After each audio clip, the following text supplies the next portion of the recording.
Hello there, friends. And speaking of friends, our friends at Fair Lease, Dan. Fair Lease is the one-stop shop for upgrading your car situation because they are affiliated with the Credit Union of Texas. That means they don't have to call a bank. They don't have to do this, do that. It's a hub, a legal hub in Texas. Fairlease.org is where you're going to kick off this journey, or you can call the special Dumb Zone phone number at 972-705-4815.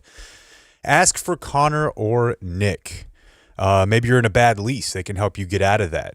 Maybe you are looking for a specific vehicle for your business. They can help you find that. Fair Lease, it's a full service. It's white glove. Remember we used to do white glove?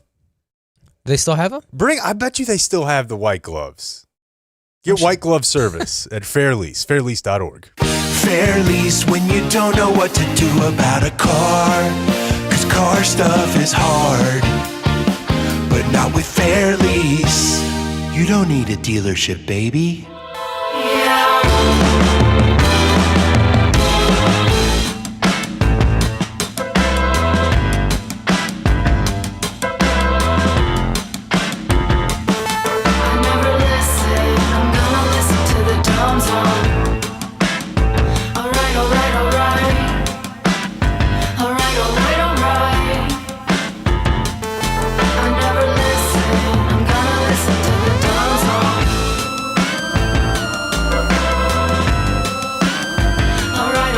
Hello, friends. Welcome on a business casual Wednesday into the Dumb Zone. I'm Jake Kemp. I'm Blake Jones. WCK. And joining us from parts unknown in just a moment will be our friend Traveling Dan. Dan will be away from Dallas-Fort Worth for 2 weeks. 2+ weeks, maybe? What's the Cali say? We're back to full strength on the 21st. So, yeah, exactly 2 weeks. On the 20th, Yeah. they're showing the original Space Jam in movie theaters. Which theaters? All of them? Like it's a wide I think release? AMC theaters. So I think that might be a skip day for Brooks, and we're going to go see the original Space Jam. And you're always saying that you need him to see what's her name? Lola Bunny? What Lola looked like before she was a lesbian. Yeah. She used to be very conventionally picturesque. Now, in fact, though, while it might be woke, just looks way more like most women who play basketball really well, be they straight or gay. You know? Yeah. Slides, big shorts, ponytail. But in the next one, she'll be on the fat shot, and she'll be thin. Have you seen Olivia Munn recently? No. Too small? They all have like ghost face. Oh, really? Yeah. Ghost face is like small. Yeah, You the just look, cheeks are... Yeah, like the painting. Yeah. I saw something. I'm not a big Instagram guy, and this is probably why. But I saw something yesterday. I've been like looking, my whole bit of like how to shoot a basketball. Why don't we You're Google doing that now? all of it? It's just what I do for fun. Is the stuff that you did when you were 7. Okay. And I certainly didn't search that on Instagram, but I'm aware of how this all works and how all the information pools and ties together. I'm on Instagram, and all of a sudden I'm served a reel or a video. It's a basketball coaching instruction video, but the chick is just hot as it's like the hottest chick. She's got a sports bra with her tits hanging out. Love it. Like a just perfectly built body, and she's like giving a pivot. And she's like, you want to feel the defender's weight into your hip before you make that turn. It's like, what are we doing? I'll give you a triple threat. It's just an insane combination of how am I supposed to focus? How am I supposed to chip? And joining us, thank you, Millennial Blake. And joining us now. That's when he was funny. Adam Sandler? Yeah. Peak, prime. See, here's the Adam Sandler thesis of the show. Dan probably rates it correctly as, okay. Mm-hmm. I think his earlier stuff is way better than it probably is, and you think his older stuff is way better than it probably is. Are you talking about the movies? Yes. Billy Madison, Mr. Deeds, Keep Waterboy. going. I bet you like Little Nicky. It scared me. My brother loved little Nicky. Yeah. Anyway, here's Dan. Already froze up right as we were going No, I'm go. good. Okay. Oh. We don't need the video. What's up, Playboy? Partying, bro. Yeah. On the road. I passed over Ronald Reagan Memorial Highway. And I thought of your mom. Yeah. Yeah. Maybe that's where it happened. On the highway. The highway probably wasn't named that yet, but maybe they go back there. Would it be weird if your parents had the Bill Gates setup thing, your divorced parents? I think about that a lot. Like, What does that mean? well, it's not exactly analogous, but Bill Gates, specifically because this involves Bill Gates, key component of making this work. But when he was married to his wife, Melinda, he had a college girlfriend, I think, that he would go visit once a year and stay with for a few weeks, somewhere in the Carolinas. And, I mean, he did, I think he denied that they were sexually involved, but what are we doing here? Yeah. He said they would talk science, Well, talk ideas, which they probably yeah, did. science is how to fit this thing into your thing. Right. Viscosity. I'll program that ass. I guess what I'm saying is, what if your divorced parents still got together like once every couple years? That would be good. I mean, I think back to my dad. Like I wanted, not then. I didn't want my dad to be sexually happy, but I want Brooks to want me to be sexually happy. So yeah, in retrospect, yeah, I wish my dad was having an awesome time. Yeah, I don't know. I don't know that it's just about the sex thing. I think it's just, it's weird to imagine, that but it's hard if you don't have divorced parents. Yeah, I can't. Yeah. So Dan is on the road, headed out. His first stop today will be where? How far do you think you'll make it on the road today before you are done for the day? It's 11:37 Central Time. My goal is Birmingham, Alabama. Okay. Just because it's kind of a major city on the way to Clemson. But if I get there, I should get there around 6 or 7-ish. And that might be just too early to call it, Yeah. But I just don't want to, I don't know. I don't want to drive too long. I don't know if you do know. Some people are like, I'll drive 14 straight hours. Yeah, grim. I would rather just drive. I have to. You don't have to tell us you're a pussy. Did we I have know. to pick up. Did you ask Grim if he would drive you? Well, I should have. Dude, He I swear back when Followell used to do like a crazy schedule, probably doesn't do this level of, he would have somebody drive him from like Dallas on a Friday night Mavs game to a Big 12 game Saturday, drive him back. And he would prep and do it. So Dan may not be far off. This is a driverless car sitch though. Have you heard this Craig Way story? So Craig does he does every Texas sport. If he can do a women's basketball game and a men's basketball game and a baseball game in 3 consecutive days, he'll do it. And he also does the high school stuff. Yeah. And so one weekend he was going everywhere around Texas, and he had a flat in some small town, wherever, Central Texas. He called the head football coach in that town, asked him if he could get some help. Of course. The coach came and changed his tire and got Craig Way back on the road. You have to. He's at the engine of this thing. Yeah. Is he like your leader? I mean, yeah, like status just of doing, like accomplishments, yeah. But like you would like your career to be shaped right after Craig Way's. It's like me saying like Bill Simmons is a leader of mine, but I don't enjoy his work at all type thing. I'm not saying Blake doesn't like Craig Way, but just from what you build, your own empire of how you did it, Craig seems to have a pretty nice little slot into the sports system. No, and I told you I had my first trifecta last season where I did high school, college, pro in the same weekend. And that was very exciting for me. Just the grind, the time management. And so, yeah, I respect the hell out of Craig. That's a Craigian achievement. For sure. So, yeah, let's say you pull up at 6 or 7, Birmingham. That's the issue is you don't know if – well, yeah, I mean, once you get to Birmingham, you owe it to yourself to stop. Well, let's settle. He's not driving till 7 o'clock. Dinner's at 5:30. I can drive and eat. In fact, so I just I stopped at a Subway to go to the bathroom. No way. Why? That's a bad choice. They have bad Why? bathrooms. I mean, that's a very mid to low end bathroom. You can do better. F tier bathroom. I was in a remote-ish area, and we were about to start the show, and I knew I had to go to the bathroom, and that's why I was late. Maybe you come out to the Dumb Zone generic summer event. If you're one of the first 69 people there, you'll score yourself a Community Mechanical sponsored, me signed piss bottle for your car. That's a great idea.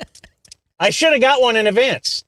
But no, so do you guys feel an obligation to so I bought a chips. Absolutely I bought a bag not. of chips. Yeah, you have. You to. don't? Yes, you. I have was to. in there. I'm going to the bathroom, in their dingy bathroom, and thinking Ding. of all the Subway, all the times over the years that I've been made fun of for going to Subway, right? Like, if anyone deserves to just use the bathroom and walk out, it's me. Yeah.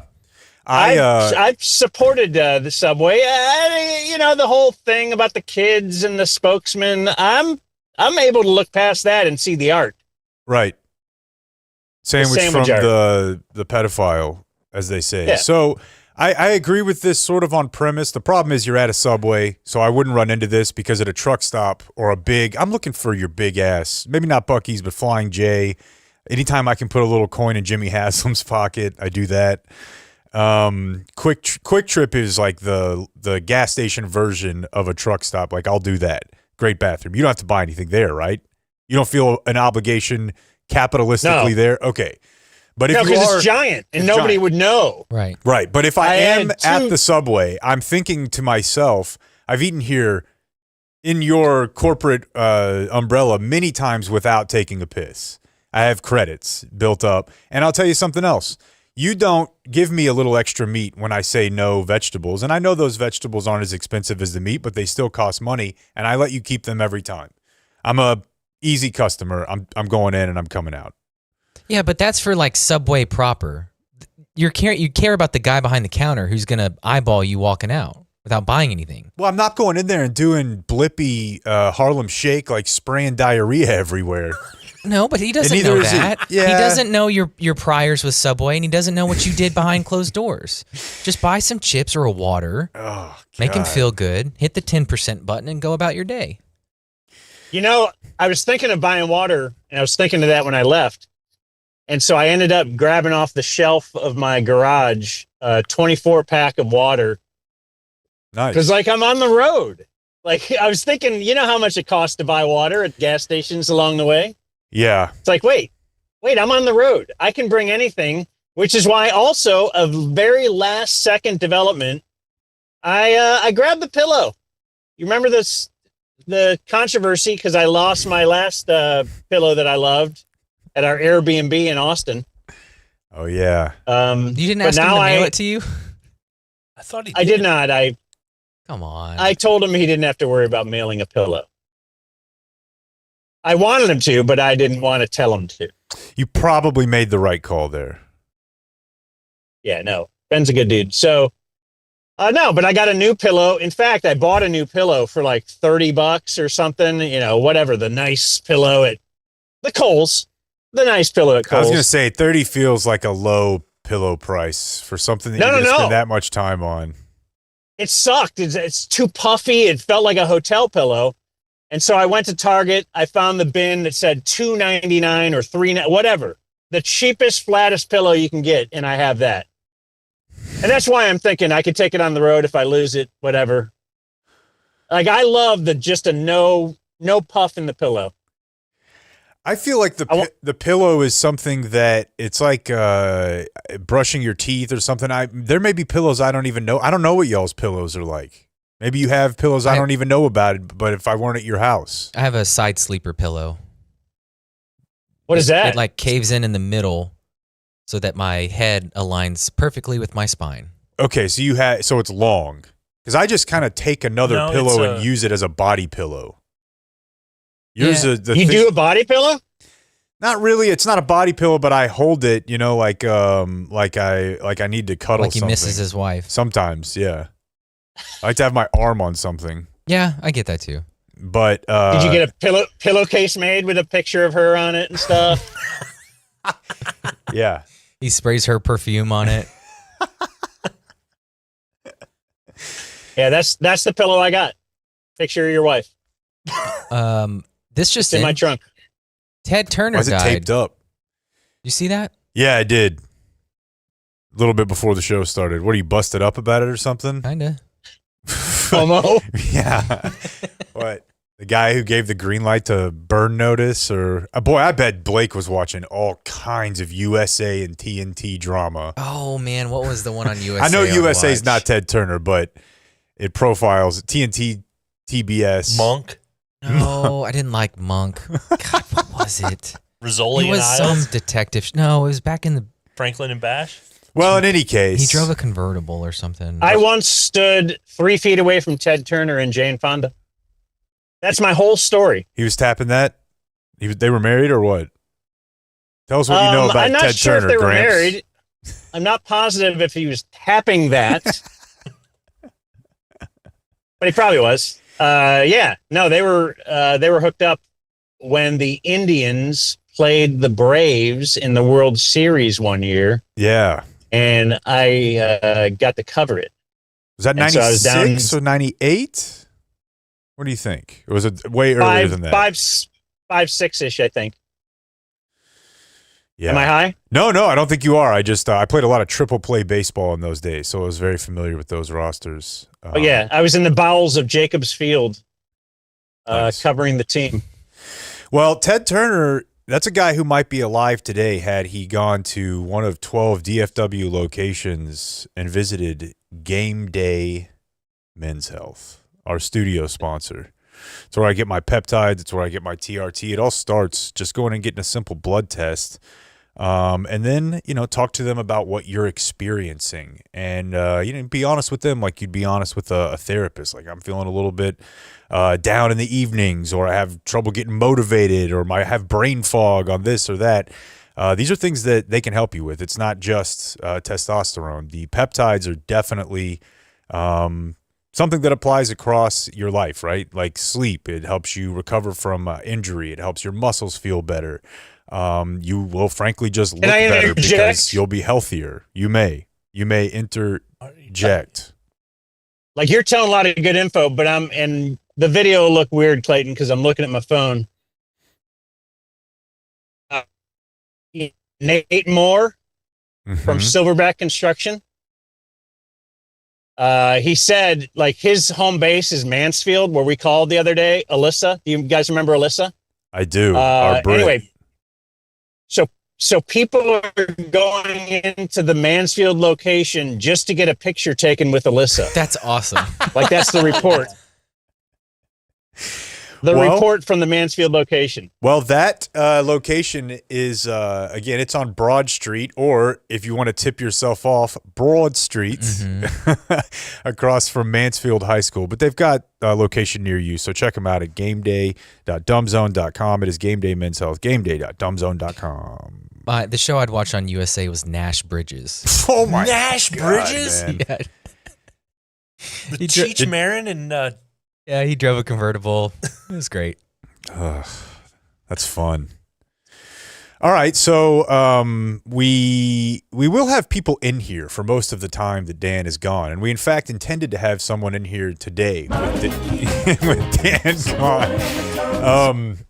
But he schedules get mixed up. It's okay, but we've got a lot of stuff that we can get to today. And it starts with some sports. God damn, that's fun. From the wonderful world of sports, radio sports, scoreboard. Oh, yeah, I like that. Okay, so now we know the delay. It's not bad. No, not bad. Oh, I thought that's what you were doing for us. And is the delay going to get worse the further east he gets from us? Is that how it works? Why? that is how it works. Why would that be the case? He's getting Because closer to China. They have better internet. But they have bad air. Just keep going. Bad air, that is true. We had a spectacle in Mavs land yesterday as Patrick Dumont and Gina Miller sat with former Toronto Raptors executive Masai Ujiri and announced him as the new czar of basketball and alternate governor, which I have more questions about that term. But this is now the Masai Ujiri show. And I don't know how important it is right now to really get too much into his background. We can determine if we want to do that, because I think we need to kind of lay the ground rules for how we want to talk about this first. But if you're not a basketball fan or you're kind of a casual, I will just tell you, like we said the other day, there was probably a decade period where I was as interested or plugged in what people thought about different NBA topics as you could have gotten without being like a beat reporter. And the list of dream GMs for any franchise, you didn't get to 2 or 3 before you got to Masai Ujiri. I'm not saying that's legitimate or not. I'm telling you what the perception was. The perception was, if you think about any of these guys in the NFL right now or in the NBA that are John Schneider, John Lynch, or in the NBA, Sam Presti, or Bob Myers when he was with the Warriors, Masai was mentioned as one of the hot shot name GMs. So take it for what it's worth. So is that all because of just the trade for Kawhi and winning one title in Toronto? No, I would say you have it entirely backwards. That is the 90-10 flip, because the hard work is building a roster in a small market. The incredibly improbable thing is that you luck into a star that's on a 1-year situation that your city's probably not going to care if you go get him and he leaves. Not care, but they're really not expecting him to stay. You're taking the gamble of putting that guy on a roster that you built out with draft picks, and typically not high draft picks. I mean, he comes from NBA scouting, from the NBA international scouting world, from NBA Africa, came up with Kiki Vandeweghe and Donnie. And so he's a scout, draft, develop guy. The Kawhi thing, a lot of people know about because it worked and they won a title. But I would say, had that not even happened, he was thought of as a guy who was capable of development before that happened. I've also heard before that Denver's on his resume. Was he involved in Jokic? No, he was involved in Carmelo. Oh. Yeah. Okay. But we I think we'll get into that all at some point. We have time. But that's kind of my first thought, is just I hear this news, you take it in, you sit with it for a couple days, and you're thinking, how does this change how I care about this or not? And it probably starts with, what is Jason Kidd's role in this, if you ask me? Because if we talk about the pieces that are going to move and aren't going to move, Dumont feels immovable. I don't know what degree Michael Finley was involved, but I don't know that he would have been able to be involved enough to stop it, right? So it's almost negligible. So you're really only talking about Kidd. And it sounds to me, Dan, like Jason Kidd's days here are numbered. I don't think any of Masai's answers were all that helpful. It was just, I've talked to the coach, or I will talk to the coach. I'll talk to Coach Jason Kidd. He kept calling him Jason Kidd. Better than J Kidd. Yeah. And basically this is what we were saying the other day before I even heard this press conference. There's no way. There's just no way that Kidd can work with another guy who's going to be fully strong manning in charge. You can't have two dudes who think they're super alpha in charge in there. It didn't even really work when they would try to have Donnie Nelson and Gerson Rosas or some. It's already hard enough to have guys coexist like that, as we saw with Nico and Cuban and that whole situation. Haralabob. Kidd is this is not going to sit well with Kidd. And I've heard that Kidd has been politicking for a couple different things. Tim McMahon said on the Hoop Collective this morning that Kidd had been making plays to become the president of the team for months now, and that ownership had rebuffed those advances and repeatedly told him it's not going to be you. So that's already on the books as far as the relationship goes. Now, I've also heard from a bunch of different people that these could be or seen online, complete rumors, but it's Jason Kidd. He's always putting out feelers for, other situations. So you add in a guy in Masai Ujiri who is reputationally huge, and I don't think is coming here to relinquish any of that power and reputation. And furthermore, I think Dumont only went and got him because he knows this is a name to people who care about it. And the guy speaks very authoritatively. So if you want, Dan, we can dive into a little bit of this and I can introduce you to him. But here's the problem. The main problem at the core of it for me is that I still have to hear Patrick Dumont talk. And you have us, Dan? I can't tell. Yeah. Okay, sorry. I have you. Keep him on screen if I've had you the whole time. Okay. You're just cutting out. I've had you the whole time. All right. I'm going to play you a little bit of Dumont introing it here. And then we might not even get past that point. You may never hear from Masai Ujiri today because you may wreck your car at having to hear the voice of Patrick Dumont. So without further ado, I'm going to toss it over to you, Patrick. Thanks very much. Masai is here. Is that him clapping? Yes, dude. He started the clap. And a couple of people sent this to me. He claps like the monkey with the cymbals and the crazy eyes. Like he's a big guy and he's like straight. And his hands are the same at the same. Yes, point. their hands are and he's the only one clapping. And I can't totally tell if he's trying to do a Messiah thing. Yeah, that's what I thought. It is obviously very fitting that the fellow's name is Masai and the Mavericks are in need of a situation one might describe as a savior or a Messiah. But you can't just blurt that out and start clapping. Not only is he the first one to clap, he claps louder and he also claps too long. He's a too long clapper is what I'm telling you. So without and he's also, this is a press conference, right? It's the media. Right. They're not Right, supposed fans? to. That's a good, I didn't even think of that. This is not a pep rally. Right. Like, am I going to clap when, it's ridiculous. Boy, and just think I'm about wondering- Gina. She's like, what? Okay. I guess she's been around so many people, like people who clap. know what they're doing. Well, yeah, and he obviously does not. But like you said, it's if you talk to people around the league, they're going to give you 4 or 5 names. Like these are hot names. No guy is too big, so that's why he's learned who Sam Presti is or whatever, right? Or he's just learned names, and he's got a lot of people have said this one's good, so he thought I'm going to say this name, and people are going to go effing nuts. That's all it's going to take. Thanks very much. Masai is here.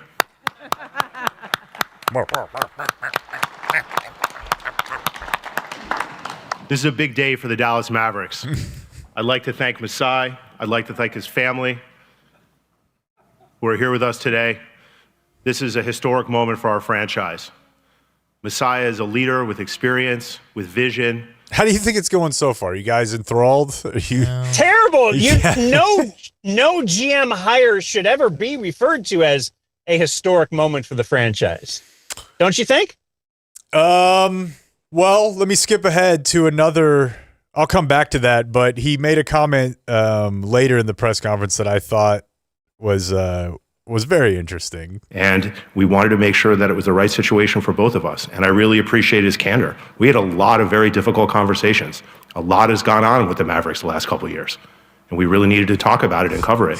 Yeah. That's your fault. I just would avoid saying things like that. Ah, man, Yeah. It's weird. Like a lot has gone on. But yeah, whether historic. It's funny because this idiot who's at the helm, and you can't spell Dumont without dumb, right? Have we ever thought of this bit? But this idiot at the helm, Right when I cut. think Yeah, this is no good. It's no good. Why don't we just proceed without him for a minute? Okay. With great charity for the communities in which he lives and operates. He's known to do great charitable works in Africa. He's known to recruit great players worldwide, and he has a championship pedigree. And he's now in the Dallas Mavericks family. So with that, I'd like to turn it over to Masai. Okay. So, I can't get over alternate governor. yeah, I'm really confused by it. I'd like to know more. I didn't hear the last 3 or 4 minutes of the press conference, but I will confirm that nobody asked about that. But nobody asked about it in the part that I heard. I do think alternate uniforms, alternate whatever, alternate typically captain means black, right? Mavs alternate uniforms are black. Any team's alternate uniforms are typically black. I was not making that conclusion at all. Here? Wow, no, because I don't think of alternates as black. You're probably That's funny. You're probably right, but in like the back of the East Bay catalog, it was always a dark color. Like they would flip your main color dark, but I'm confused by it because what does it mean?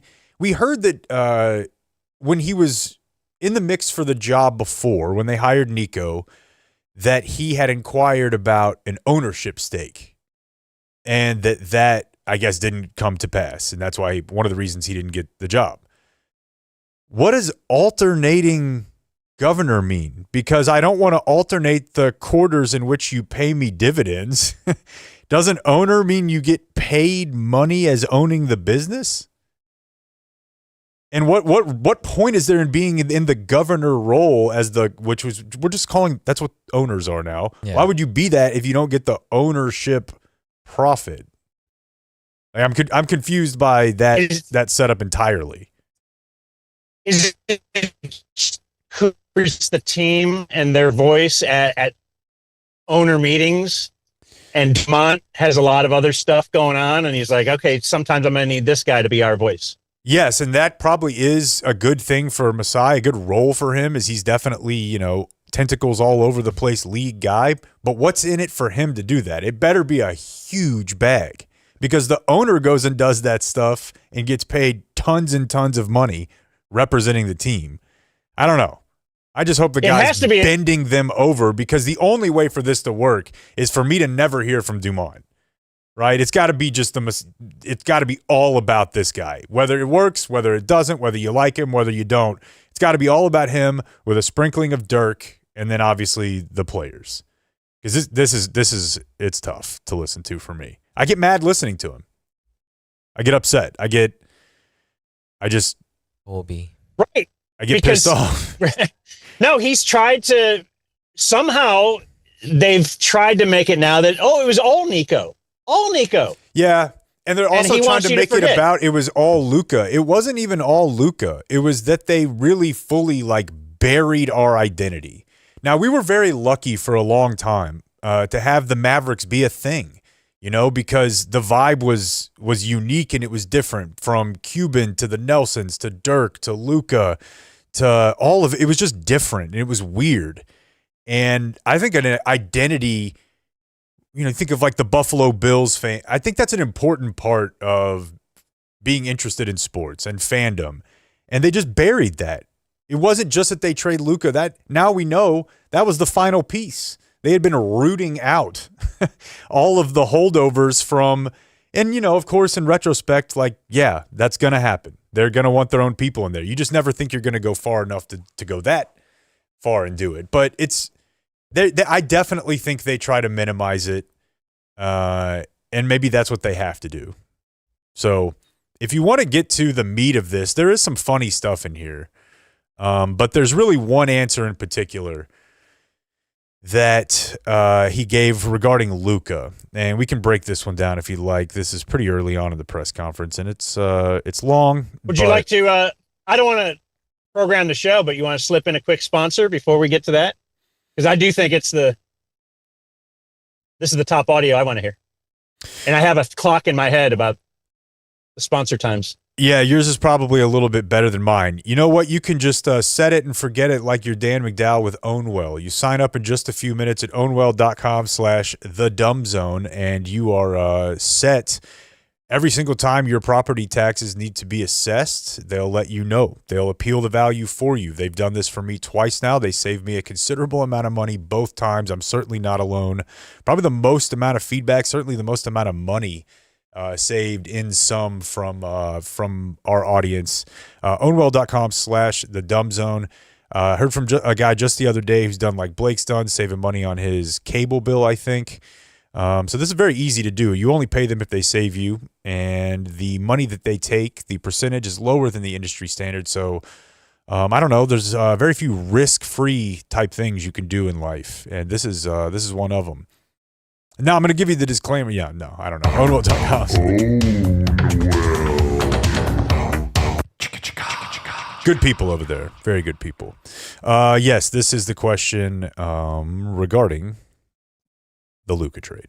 Masai, welcome to Texas. Thank you. You just said, I'd like to bring calm. I wonder how much it's on your mind, if there's still a healing process going on with the Luka trade with this organization, or is that something that's not really on your mind since you had nothing to do with it and now it's at least been a little while? First of all, let's not answer the question for him in three ways. Let's ask the question and let him answer, but sorry. No, you're fine. I also think you can barely hear it, but I believe what's actually happening is that they are lining up who the next questions are going to be. It sounds like Gina's saying we'll go there, then there, but that's a very long pause. And there was one other time in the press conference also where Masai jumped in and said, like, it's okay, I'll answer it.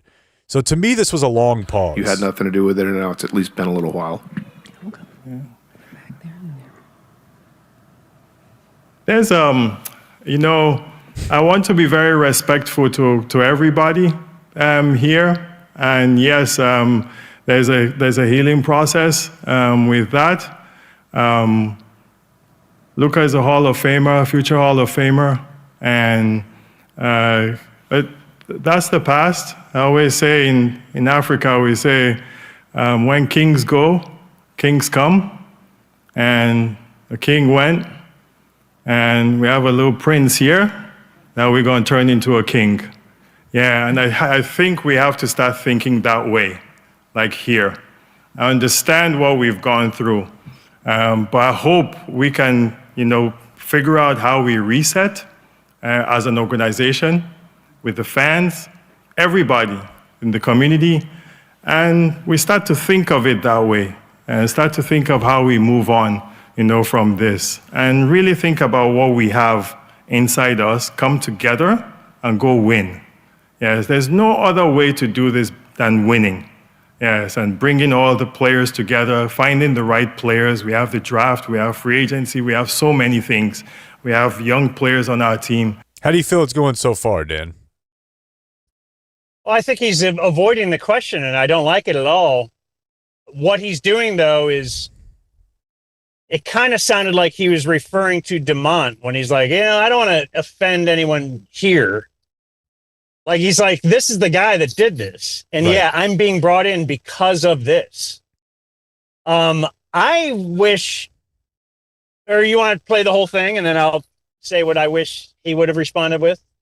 We have to now start focusing on this. We can't cry forever. That's the part that I was going to say is, It's interesting because I think when you're an English, maybe second, third, he might speak 6 languages. I think your general message actually comes through much more clearly because you don't have all the bullshit speak that American business people have been taught and all of us have. It's just very much to the point, and I think it lands because of that.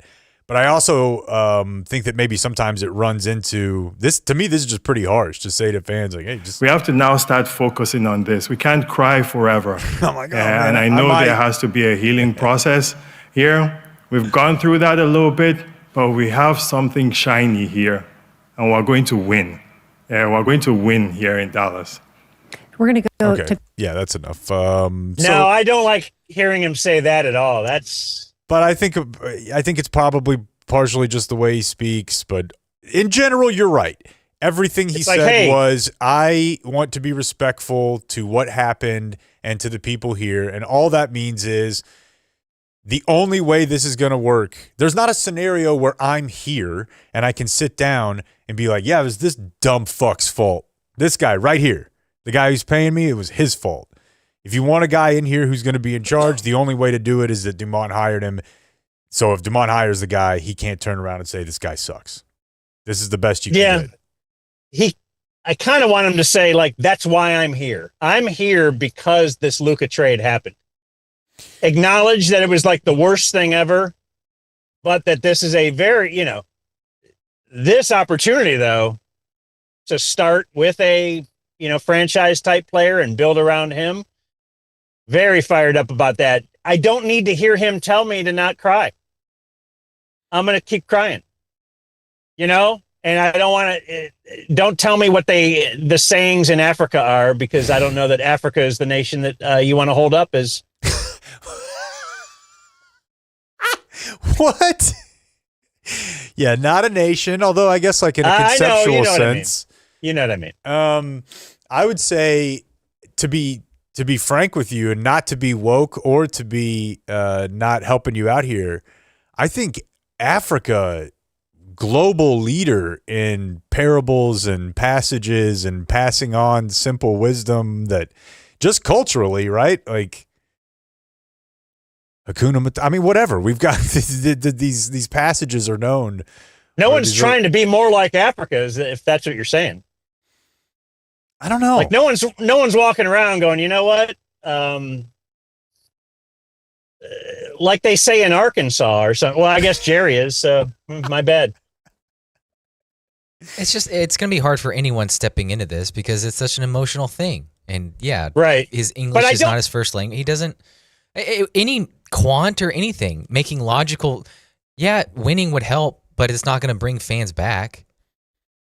The damage is done. No, it's not so much to me just about winning. I really want to make that point. But that's what he's making it out to be. He's like, we're going to win. It's about having a way, just having an identity, building a team. What are they going to be? What kind of team are you going to be? And I'm probably going to at least, this does up my interest level. Just for sure. Candidly. Yeah, but them losing and being a sucky team this year helped. But even if they were great, I still wouldn't watch. It's not because they stink. No, but now we are further away from people who are involved in this, and the stronger of a presence that they hire in this role, the less of this effing guy we will ever have to deal with. That's why I was worried about. Until he's handed a trophy. Okay, and that may be, look, we may have to cross that bridge when we get there. I'm not fully committing to anything. But what I'm saying, though, is when you thought you might be hiring Finley or Riccardi or some combination of an internal hire or really probably anybody but about 4 or 5 guys alive, I would have been worried that they were going to get bullied by Dumont. Dumont's not going to bully this guy ever. In fact, I think what we might have here is just the reverse of, obviously Dumont has no feel for personal dynamics and how to put people in the right place to succeed.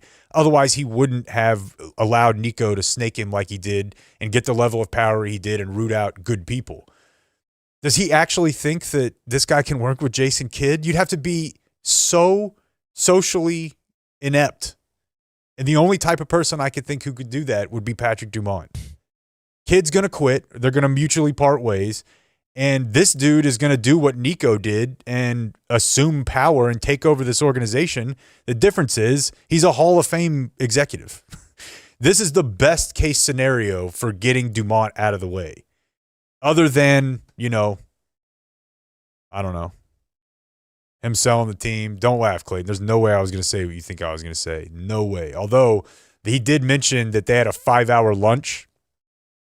The process in which he followed an incredible process of meetings, phone calls, a 5-hour lunch. 5-hour lunches, Dan. Only in the NBA and when you meet with Gordon. But they mentioned and pre-draft visits with a certain head coach. Oh, that's right. And Shoddy. That was the other one I was thinking we were roping in there. Definitely. He's an NBA type socializer. I was just going to say real quick, they mentioned that their lunch ended when Dumont's security tapped him and were like, hey, people are looking for you. Like, you've been gone a long time. So he's bodied up. Not we're out of quarters for the the parking meter. Sorry. Yeah, go ahead. I still go back to you can't cry about this forever. Rick Welts, same thing, right? He kind of did that. Like, hey, we lost freaking, who was it? Yeah, but Rick Remember Welch was there, though. No, yeah, Rick Welch was there. I mean, I talked to him the week before. He could have, I don't know that he could have done anything about it, but. No, but he was kind of like, who did they lose? Monte Ellis. Oh, you're like, saying yeah, back when we in the lost, day. Yeah, that he was making that but I'm comparison. saying, Yeah. Then Rick Welch comes out saying, hey, we can't cry forever, folks. You can't say that. You can't stick your finger in the chest of the fans and say, I'm telling you now how to feel about this. You can just do. Build a winner, do the right things. Don't just do what you think is the right, like that's Patrick Dumont. I'm going to do this because I think this will PR-wise be the thing to do. But he doesn't have any actual belief on what he's doing. He's about as empty as it gets. Unlike our friends at Community Mechanical. CommunityDFW.com is the website. They were just out at my there. house yesterday doing the preventative maintenance. So I signed up for the PM quite some time ago. And now they just show up every 6 months or so. They cleaned off they took the hose to the outdoor HVAC units and got a lot of the mud daubers out of there. You'll be happy to know, Jake. Murder daubs. Yeah, but we're set for the summer now. Nice. I've got my preventative maintenance scheduled in just a couple of weeks. They hit me up about that, and they'll hit you up about it multiple times to make sure that you are prepared. They're going to stay on you because they know it matters. They want to actually prevent problems with your unit. Let them do it. You know what else they've done? They have made our DZGSE air conditioned this year. Wow. It's true. All the years past, every year we've ever done this, it's been very hot, but not this year, thanks to Community Mechanical. Community Mechanical, Travis and the team real cool. You don't want your house to explode. Don't be a bitch, so pick up the phone. Dan almost died. Yeah, the thing with Dumont is you just need as little him as possible. And as I try to wrap my head around this, strong executive at the top is the only way you're going to get it. We're not going to get the flair of the old days back. They're not, all that whole identity, the whole thing, the whole Euro-influenced thing, it's gone. This is different, and it's going to be different. And this is probably the best version of how it could be different. Do you think the identity used to really? Am I on? Do you think the identity used to be Cuban? No, it was bigger than that. That's what I'm saying. I think the identity goes back to, I think Cuban was interested in this team, but I think when Cuban got involved, if Cuban were Cuban, but he never hired Nelly, I don't know. And then the international scouting that the Nelsons were known for, and then the fact that they get Dirk, and then that breeds more of that. And I just think they were a distinctly unique team and organization for decades. And that's not going to be here anymore. And on top of that, it got replaced by the most slapdick, non-ball knowing ownership possibility fathomable. And that's saying a lot because you see stories all over the country, all over the world, of people who are buying sports teams who don't know what they're doing it for or why, even simply to make money. They seem to struggle to optimize that because certainly you're not trading Luka if your goal is to make as much money as possible. So given that state of play, Masai's about as good as you're going to get. So he made a point that he took this job. A big part of it, obviously, was Cooper Flagg. Just saying, hey, this is very hard to do. And he knows as well as anyone, you can do it really well and not win unless you have one of the guys. So he got one of the guys. I thought this was a little bit of an interesting introduction to how he goes about things. Listen, I hope to bring calm. I hope to bring to this place winning. Yes, we want to get back to winning. This is a winning organization. We want to get back to that, and I know the fan base wants that. I know the organization wants that. I know leadership wants that. I know the NBA wants that, and I'm hoping, and I'm praying Do you think you should say that when everyone thinks that they rigged the draft for you? But again, and I'm not to harp on his language situation. I think you might not say that as plainly if you were an English first speaker, because what he's saying is true. He knows that the NBA wants the Mavericks to be good. He's probably heard someone say before, it's really actually better if the Mavericks are good. And he knows that this is he's not in Cleveland. And I'm hoping, and I'm praying, and that's to tell you guys that I'm here, and I know that winning is my drive, and winning is going to be the drive of this organization. So thank you for everybody being here. I'm here. It feels like he knows he's being treated as a messiah also. And I definitely don't think that this guy's he doesn't scan as a Jason Kidd level, I guess reported backstabber. But he's not a wallflower. Like, he didn't get here by being some guy who sits back. He's an aggressive executive. He'll make it about him. Imagine the leverage he had negotiating here with Dumont. This is what all the other names kind of want to know. All the other names on the Dumont list were like guys who weren't really available, right? Yeah, or it was sort of like, why would they? And Masai, very rarely type deal where a guy of that level who's not 70 is going to be available. Let's see here. We can play. Oh, here's a little bit of a bingo. To come to this storied organization, the Dallas Mavericks, come back to the NBA. It's a blessing, and I'm honored and humbled. Oh. So it's not a organization. The jokes, really, if you look at the history of the NBA, right? Didn't they have a whole decade of like the worst team in all of sports? Yeah, but then they also won the second most games in the regular season over like a 23-year period. So why don't you, I don't know. I guess he show a little bit of respect. Came from Toronto, so possibly. No, again, the second most regular season. I mean, a dominant era of basketball. Arguably had the best player of the era on their team in Dirk Nowitzki, but because Kobe Bryant scored a lot of points. Anyways, won some titles. Why was he gone for a year? Why did he leave Toronto? You're going to get a bunch of different stories on that, but it sounds to me like it was just kind of it was the end of the line.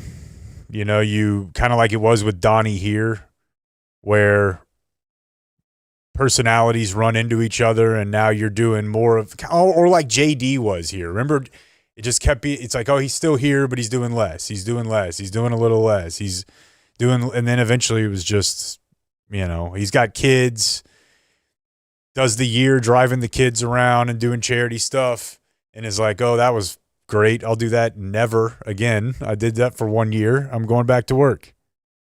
You know how it is. You just wear thin at a job. He was there a long time.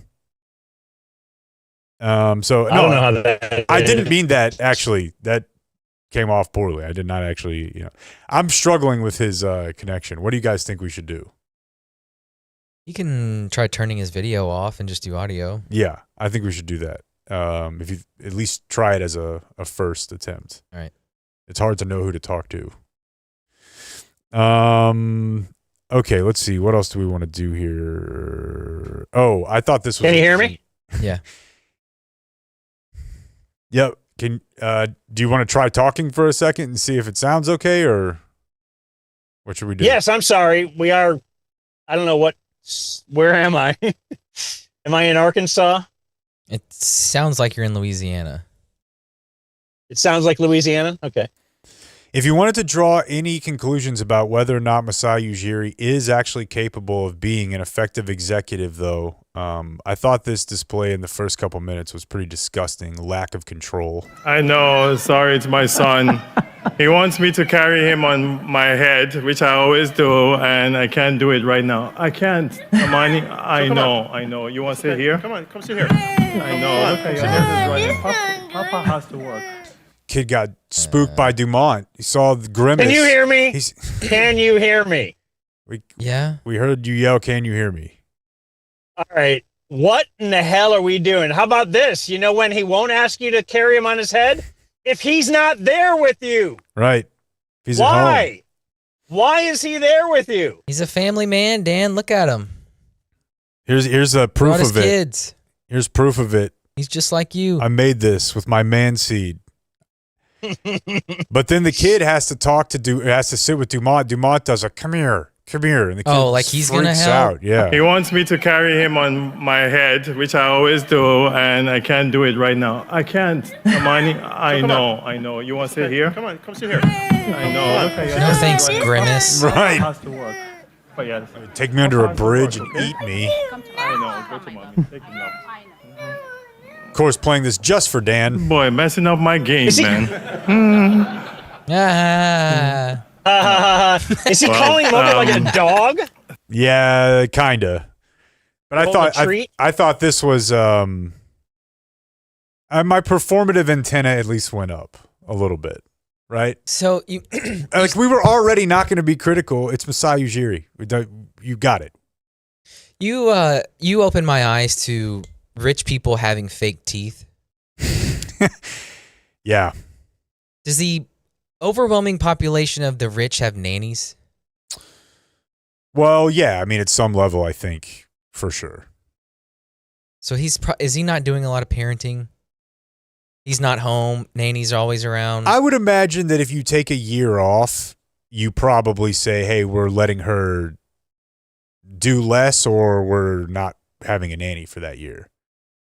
I could see a situation. I actually believe it when he says, when an athlete or when Mike McCarthy or whatever says, I took a year off and I drove the kids to and from school every day. I believe that. Yeah. But I don't believe they did everything else. I think they did just that. Right. And I don't think they're doing that anymore. So And isn't it funny how they say that with they're saying that so that you can attach a hero label to this guy that, oh my God, I know. Look at him. drove his kid to school, even though he makes $4 million a year. That's a guy. He loves his kid. Yeah, You're doing the most basic thing. You're actually spending time with your family for once in your life, and everybody's like, "Oh, that's so awesome! Look at him, dude." How about this though? It's a girl. He even still. He cares about the girl that well. Yeah. Yeah. Well, hero. Crazy. I know. Let's see. Was there anything else we wanted to play? Oh, Thank you, Patrick. I'm sorry about that. Really sorry. Thank you. Okay, so no, you're not. It was all part of the act. I think it might have been. The more I think about it, I think the kid was installed as a prop, and I don't care. Wasn't even his kid. Not even his kid. All right. Do we have any other sports we want to? Let's do some other sports here. Let's go over to let's go over to Shoddy. And let's say that our sports transition is brought to us by Qualys. Qualys is a presenting sponsor of the Dumb Zone generic summer event. They were out there last year. They've been helping our listeners for a very long time. They've been helping us for a very long time. Have them come out and inspect your roof. It's free. It's a no harm, no foul. Insurance companies say you should get that done twice a year. That's quite a bit for most people, but you might not have had it done like ever or in several years. Have them do it at Qualys, qualisgc.com, 817-500-9008 if you have them come out and inspect your roof. Maybe they say, this roof is awesome. You should take pictures of this roof and send it to people. Get on OnlyFans and post pictures of this roof. It's also storm season. It is. So, if you get hit by hail like I did last year, call Qualys. I never talked to the insurance. I didn't know anything that they were doing, but Qualys handled it. Had a new roof. They were out the next morning to inspect and flew their drone over my house. It was real exciting. He took good care of me. Qualys will take good care of you too. They're fly by day, not fly by night. All right. It's qualisgc.com. Quick audible. Let's take a bathroom break. I still want to play this though. Qualys Qualys Roofing, we've got drones. The Dumb Zone. I got this email literally this morning from Anson, who wanted to shout out Travis and his team at Community Mechanical. So anyway, he had another HVAC company. And he said there was a part that needed fixed, but the labor would be $4,000. And turned off my heater and gas for safety reasons, and then said it'll be 2 weeks for them to replace it. Sweet. So he said he was already planning on calling CommMech. And then he says in parentheses, I've shortened community mechanical. Yes, anyway, he has. We'll let him own that one. For an alternate quote, but also to see if they might have a better response time. Now he says, everything I've heard about this company on your podcast is true. I called the office, left a voicemail, had a return call within 5 minutes. Explained the situation. The lady I spoke to gave me emails for both Drew and Travis, asked I explain it to them. I sent all the info, including photos of my equipment. I put in the subject line that I'm a Dumb Zone listener that needs help. They call me 9 minutes later. They gave a ballpark estimate over the phone. It was a quarter of the price the other company quoted me. They sent one of their technicians to the supply store a couple hours later to get the parts. They have the parts in hand. They were at my house 8:30 a.m. the next morning to complete the work. And really, he goes on, there's a lot longer thing where they also discovered like a gas leak that was in his, because his wife had smelled. Anyway, he says they're the real deal. They have a customer for life. You have my permission to use my name, all that kind of stuff. But we've gotten tons of these, though. Feels good. Yeah. Just to know that people are, they're saving people from the cold, from getting ripped off. And they're our boys. Yeah, I'm proud of it's them. communitydfw.com and the number that you can call or text. And they'll return your text, 469-667-7290. Hi, Rick Renner for Flooring Direct. Back in my TV days, I used to think negative publicity was better than no publicity at all. That's not the case at Flooring Direct. We thrive on reviews. A 4.7 Google star rating, top of Home Advisor and Best Picks. I won 13 of these babies in TV, but there's nothing comparing to the Super Service Award on Angie's List for 2 decades running and still champion. Get your free estimate today. We've got the best prices at Flooring Direct. Qualys Roofing, we've got drones. Boy, they do. And they're going to take those drones, fly them up top, and get a good look at that roof and inspect it. They will.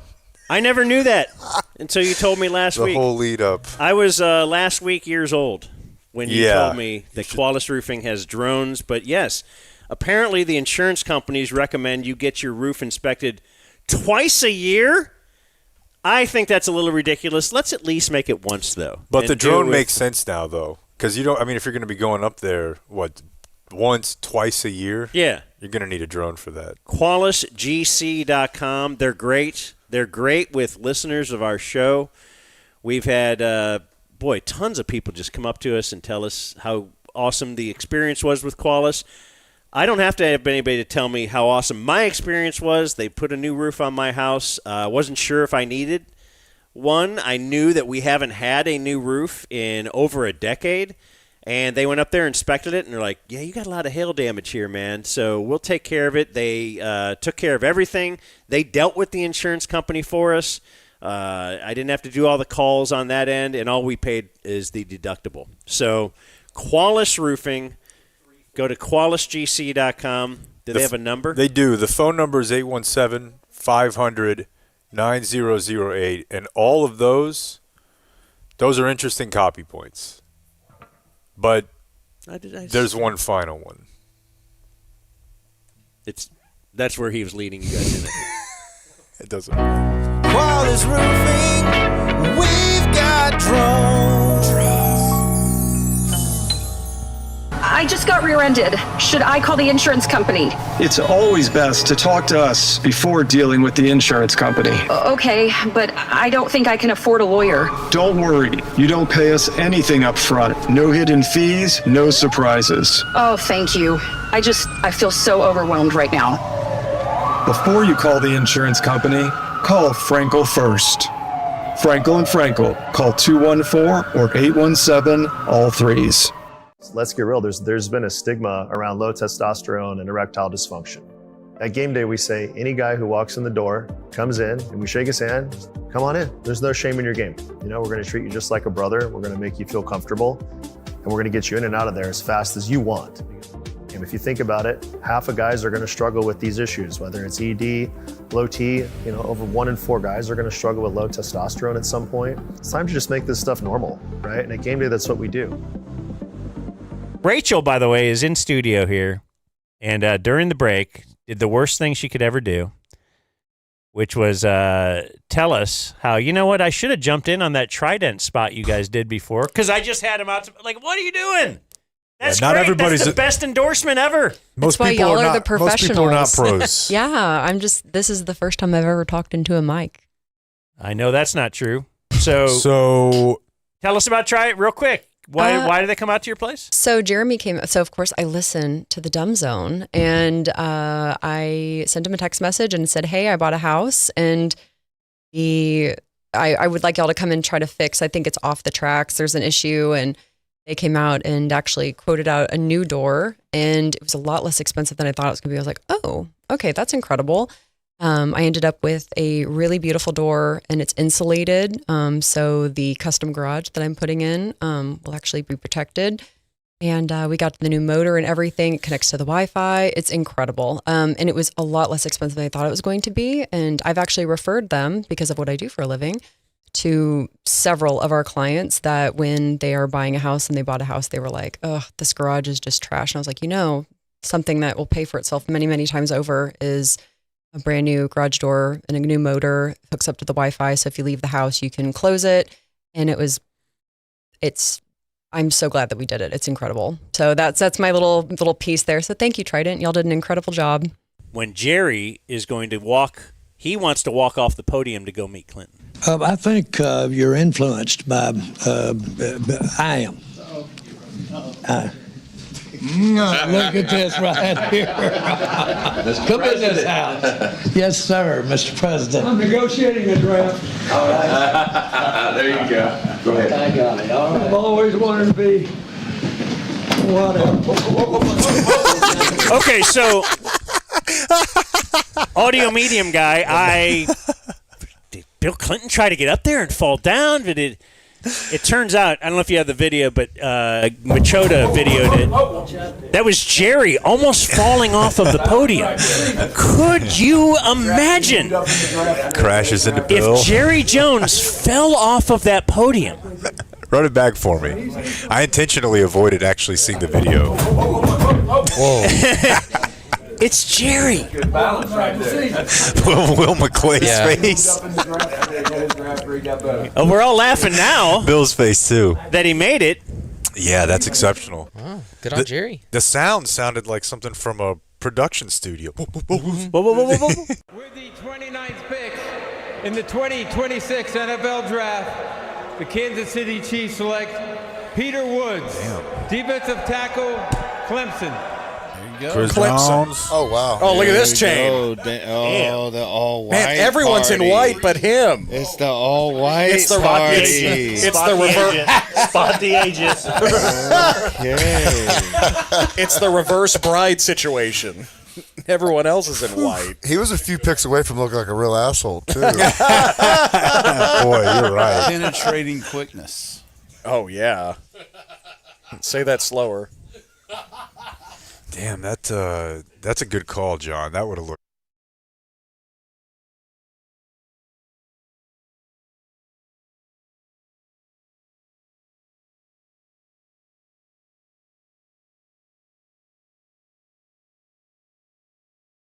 Yeah. Dude, listen, here's the thing. Okay, in the scenario you just described, that there's one white guy right there, right? it took a lot for him. That was a white guy. He had to in the dig room, down too. deep and be like, I'm cool. I can do this. I can wear a white suit with 10 other black For people. a day.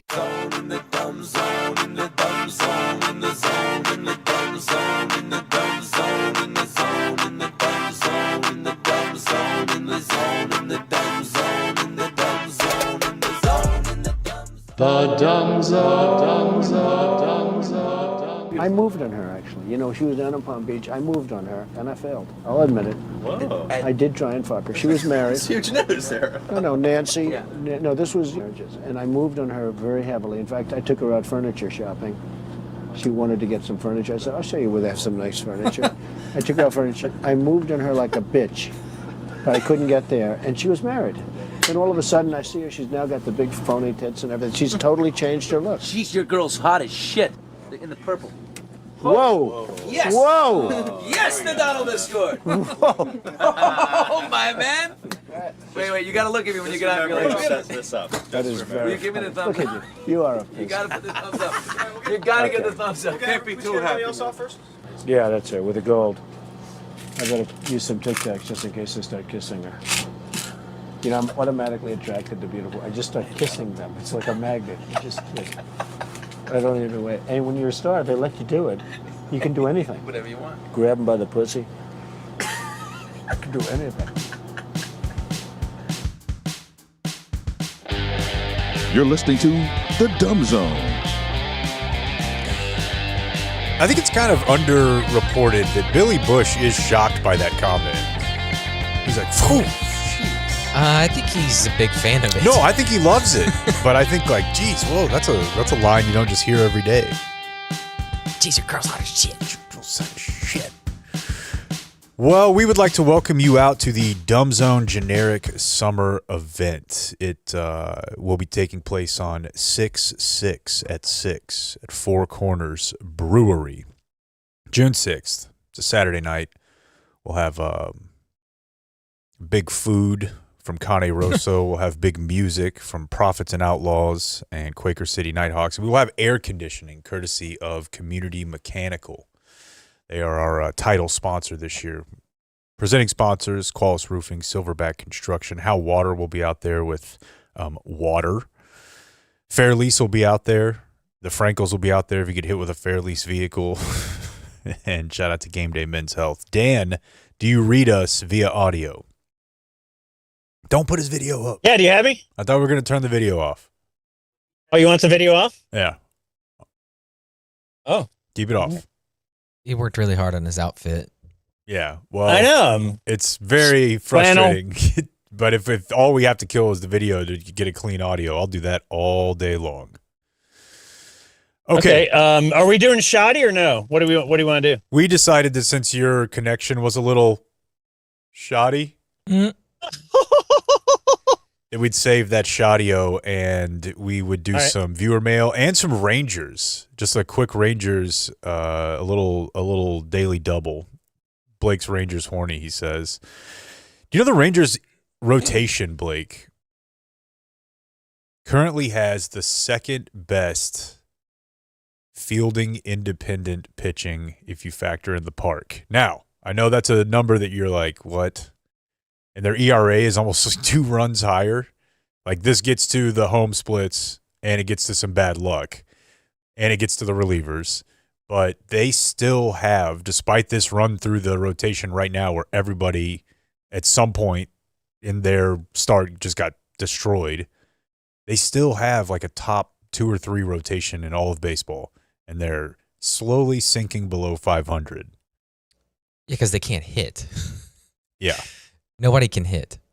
And last night, as Jacob DeGrom is getting shelled, Jake Berger can't hit or field.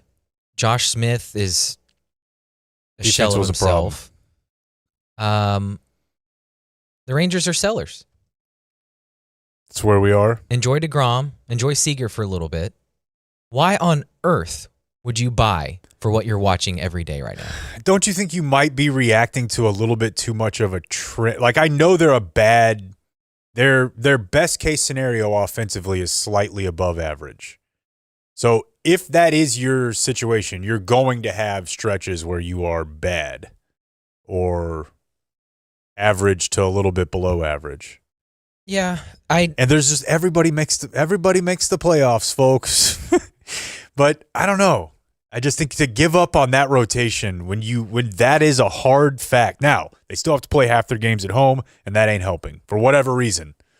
Maybe it's just it profiles poorly for their team because their starting rotation, as we've said before, they do give up a lot of home runs. They're strikeout pitchers. Yeah. So maybe that's part of the problem, but I don't know. Yeah, should have thought of that. It's probably an overreaction, and I think I understand. Also, not turning any of your guys into home run hitters as much. No, yeah. You used to hate Mike McCarthy's offense because it was boring. And to some degree, I understood. Now I get it. Like when the Rangers win 2-1, that's not fun. Watching all your guys just rollo and strike out, that's not fun. These games aren't fun. Can I tell you one thing that I think fits into that? I know I complain a lot about the leverage point of baseball games, and you leave it all out there on the line for a couple foreign guys to come out here and decide things. But it's just come up a lot in the last week. It's hey, we're gonna cruise, maybe even be perfect through 4 or 5, and then just get leveled in the 6th, or you're gonna leave the game just in time, and then whoever comes in is gonna get beat up on. But it's almost like back when you would watch baseball that was 2-1, 3-2, 1-0, sort of like in my teens, really, post. I'm thinking of like the Pedro Martinez days. It was awesome because he would go out there and just fuck shit up. And he would just go 8 or 9 innings, and it's like, well, that's what we're watching tonight. It doesn't feel the same when you get a 5-inning game and 3 or 4 relievers then carry it for the rest from an entertainment value. Like you're missing the domination part of it. Yeah. Well, because there's just something that feels dominant about the same guy being out there and saying, hey, I know you've seen this before, and it's stupid. Why? That's literally just machismo.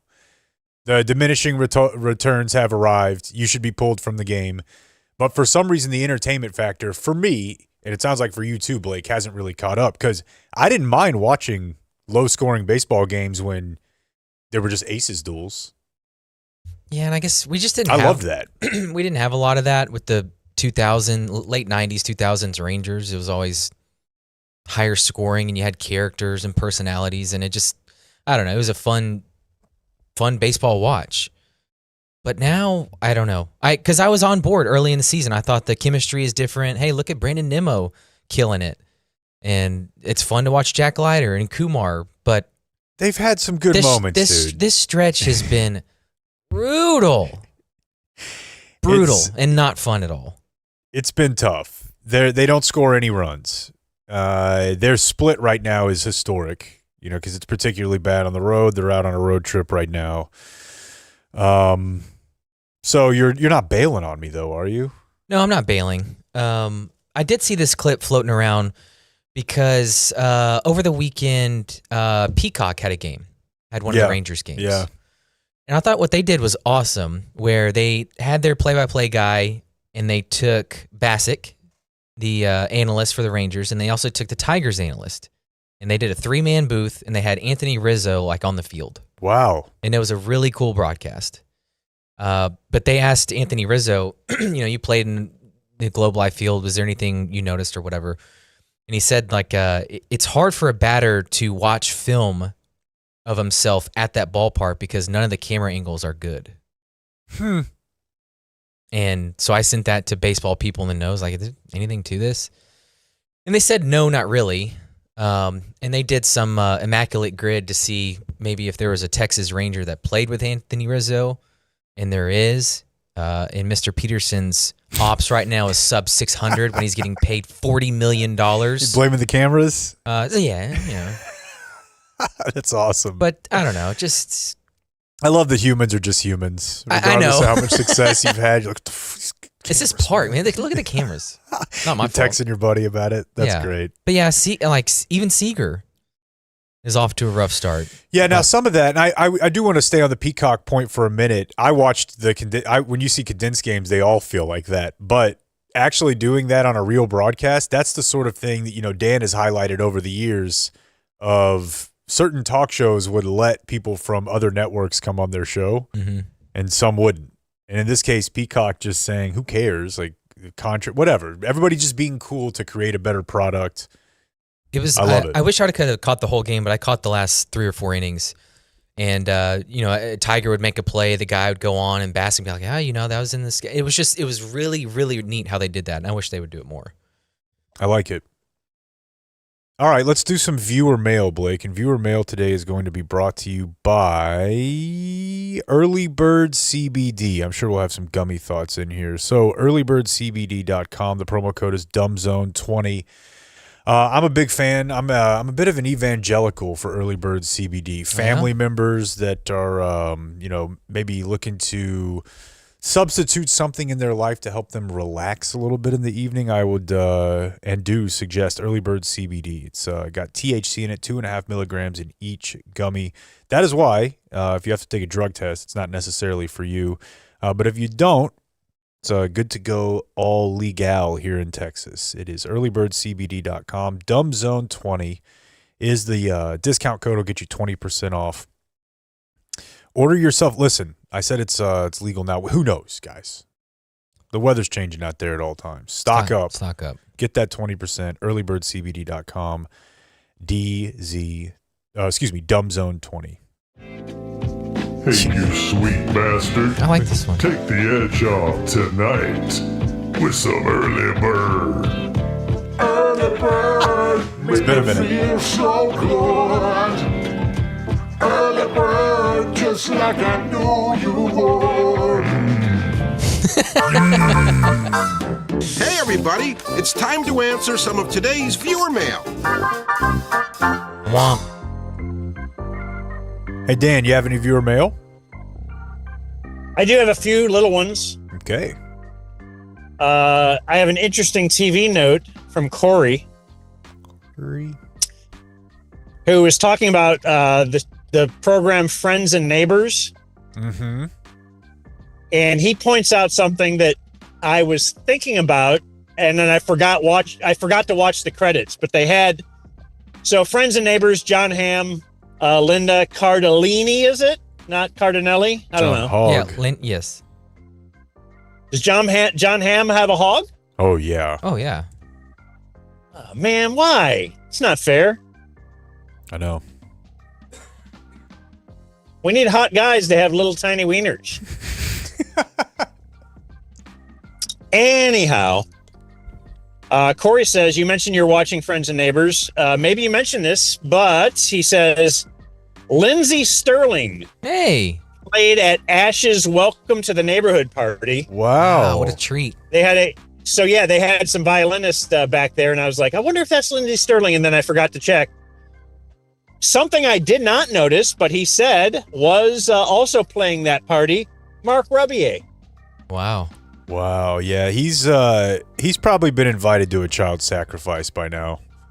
What? Oh yeah, come on. You're out in that. When you're in that scene. Look, I'm only 50-50 on jorts. You spend enough time out there. Don't you think? What kind of money you think you make just to be on that show? No, I don't think you make that much money to be on that show. I think it's more just like you're now the DJ to like the stars, and you're the guy they have over at. These people are just doing parties at each other's house, and you're like, hey, we'll get this guy, the DJ from your Hollywood party. We'll just, why don't we make him the DJ on this show? They probably have paid Lindsey Sterling to play privately at their home. Why not put it in the show? Honestly, dude, there's no way that I could get a good ballpark, but if we put him out there, somebody will tell us. I bet you that to fly her out and get her to play our Christmas party, it would probably be 25 to 50 grand. I think that's great value for what you're getting. I could be way, way off on that.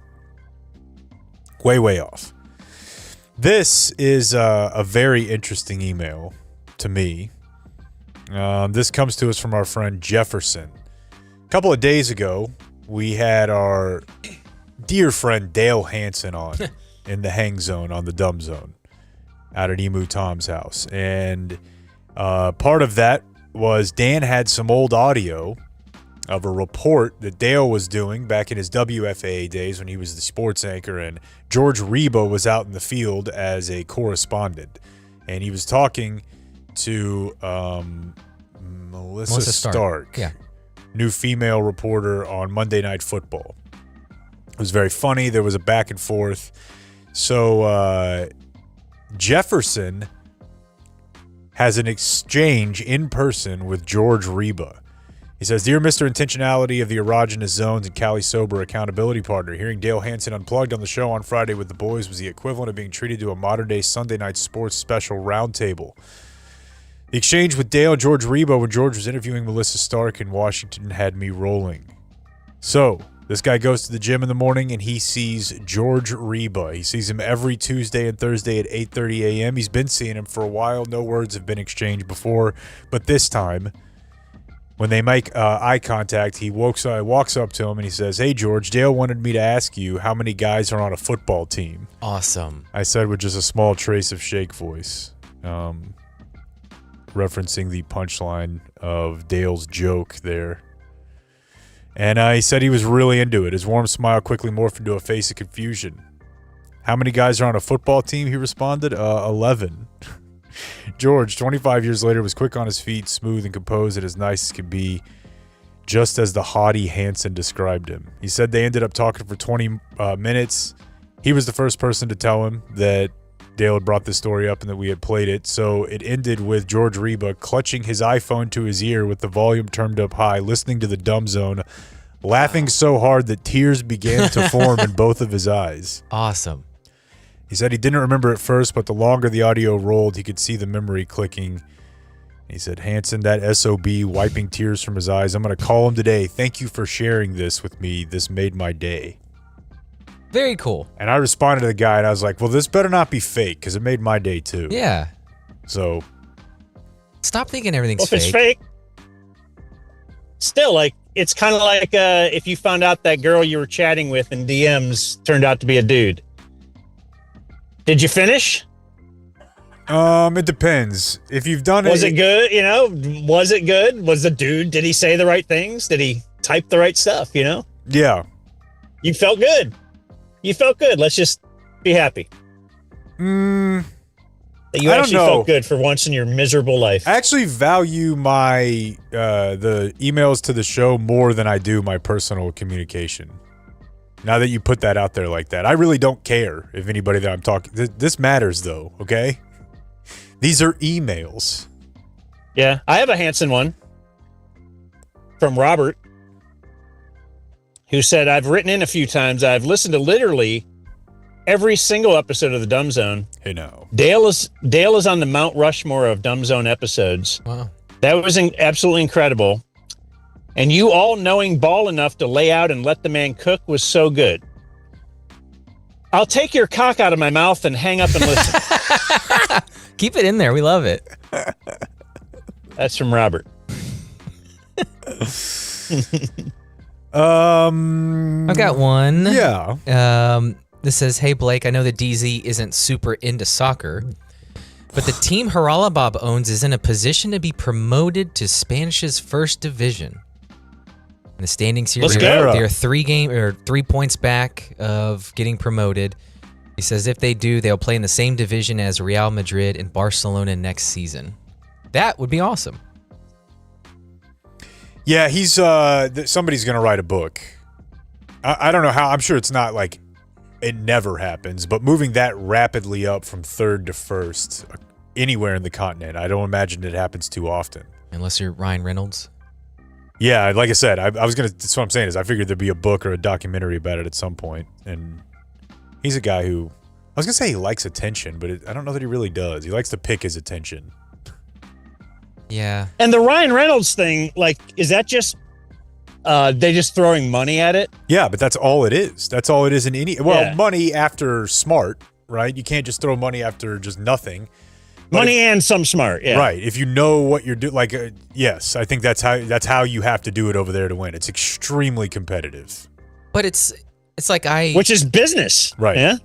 Yeah. I may go home and put a Madden team together and think I know something. He's rich and smart enough to buy a soccer team and think his models are good enough and then prove it. Yeah, he's but it's also what you would do if you had the money. It's what everybody would do, yeah, right? for sure. This from Eric. He says, listening to the NBR, WHL is letting all WHL entries in. Fair, okay. And then I have a first down of the day. This comes from a good listener who said he's been having to do a lot of driving this week, and he seems to always pass a Buc-ee's. And at Buc-ee's right now, they're running a special, excuse me, for $1 off gas if you buy a car wash. The car wash is $16. And he says his truck holds 26 gallons. If he buys the car wash, he's saving $26 in gas. With me? Okay. No, but go on. So if you say I'm buying the $16 car wash, you get $1 off your gas. Okay. You then get 26 gallons of gas that you've saved now $26 on. Okay. Pay 16 to save 26. He doesn't even get the car wash. I thought you meant you get $1 off the total. No, $1 off per gallon. That's crazy. So buying the car wash that you don't get to save $26 on your gas. No, that's an absolute first down. First down, sticks are moved. Bubba. I love it. Okay. Love it. Great job, Paul. That's very good. I got a WHL here, and this is a bona fide, boys. This was going around after the Stars lost to the Minnesota Wild, okay? And I've told you all before that Stars social media, Stars Twitter as I know it, it's a wild place. NHL Twitter in general, wild place. There's a lot more diversity than you see than like in NFL Twitter, it seems. And those people primarily exist to seemingly get made fun of. And then fight back and say that they're tired of getting made fun of in the hockey space, and then fight back. And it's because of things like this.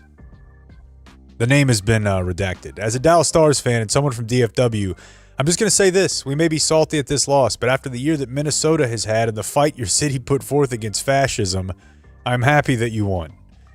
Texas doesn't deserve much right now, and you deserve the joy you've earned. Oh, okay. You know what? I actually think we should apportion the salary cap based on DEI and civil rights and how well you're doing in education. And if your state has mean asshole people in charge, you deserve to lose at sports. That's so stupid. That's so stupid. Really like, bad. I can understand if you want to extend the sports dummy gorilla mindset of like, well, I'm also going to root for a Big 12 team. But, you eloquently stood up against the proletariat. I hope you win this hockey match. Just spare me. John Rocker's not coming to Texas to root out fraud, so. That's true. They're a higher priority place. There is none. That's right. I got one from Max.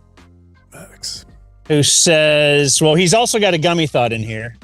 So you wanted one of those at some point. But it's a Jake name rating. Hello, gangbang boys. I welcomed a second baby boy. By the way, I am also walking around trying to give Jimmy Haslam some money right now. So I'm, okay. Just to let you know, I'm not reading my thing while I'm driving. They have nice bathrooms. Welcome to second baby boy on the 28th of April. Wanted a name ranking from Jake. Our 3-year-old's name is Jacob Wesley. And the new baby is Johnny Arthur. That's pretty cool, dude. That's actually really Johnny. Cool. Yeah, but it would sound weird. Do you think that's odd to have a given name as Johnny? It's kind of, it's definitely different, but Jonathan Arthur is cumbersome. And if could Jonathan be his nickname then? Yeah, I think sure. Yeah, I think Johnny is. It's different, but Johnny Arthur. Yo, Johnny. Real desire to call him life. Johnny Arthur seed. My grandfather won a couple state titles in Abilene football. His given name is Johnny. Really? Yeah. Champions. Boy, anybody affiliated with a West Texas football title in any capacity, it's like being Navajo. They're like, I'm 148th state champion. Yeah. I've got one. This is kind of the world of Clav. There's a picture in there, Clayton. Everything is mogged and maxed and whatever, and it's now like everything is protein. I guess the next step is fiber. We're now fiber maxing. They actually put it on the sign there. It says fresh, vibrant, fiber maxed. And it shows you 3 entrees you can choose to that has a high amount of fiber. Just at a garden variety salad restaurant. Yeah. Just fiber max. But they're always doing bits with their signs, and the next one is fiber maxing. I like it. We got an email from Matt Grimm, from Matt Dallas. First, he weighs in on the Lady Bing. We're talking about Bing. the Lady Bing, the sportsmanship award for the NHL. Grimm points out there was an enforcer for the Flyers and the Oilers, 80s, 90s, Dave Brown. Obviously, Dan knows Dave Brown. Did you guys ever have Dave Brown on? No. Okay, I know you had a couple. I think I'd remember. You had a couple of enforcers during my time there that were like not stars. Dan is now in the bathroom. Yeah. No, I'm walking around. No, I'm not taking Dave a dump. Brown was known not I'm taking not shit. pooping. I'm not pooping. Known for fighting and Not being yet. one of the dirtiest players of his era. I can't find the footage, but in an interview, an NHL reporter asked him if he was ever going to win the Lady Bing Trophy. His response was, as soon as they rename it the Man Bing Trophy. But that's just a little aperitif in Matt Grimm's email. He checks in on the Michael Fay caning. Okay? So, we were talking about Michael Fay, who was caned in Singapore, a teen. Now, I don't know how bad, like when Dan reads the story, he's like, he threw a piece of gum on the ground or something. It wasn't that. Oh. What did he do? I mean, it was Spray paint? Yeah, it was vandalizing and hitting cars with eggs. And I also want to allow that it might be Singaporean trumped up charges, right? I don't know the investigation. I don't know if he confirmed what he did, but if it was going around a neighborhood and being a part of a group that, or by yourself, tagging up 67 cars with paint and egg, I wouldn't do that here, but I definitely wouldn't do it over there, and I wouldn't have at my worst either. But in any case, I think the reason I probably said that is I remember this story being out, and I remember hearing why this is so draconian is that in Singapore, like you throw gum on the ground, you're going to get arrested. Like it's the cleanest place in the world, but like the rules. Laws are yeah.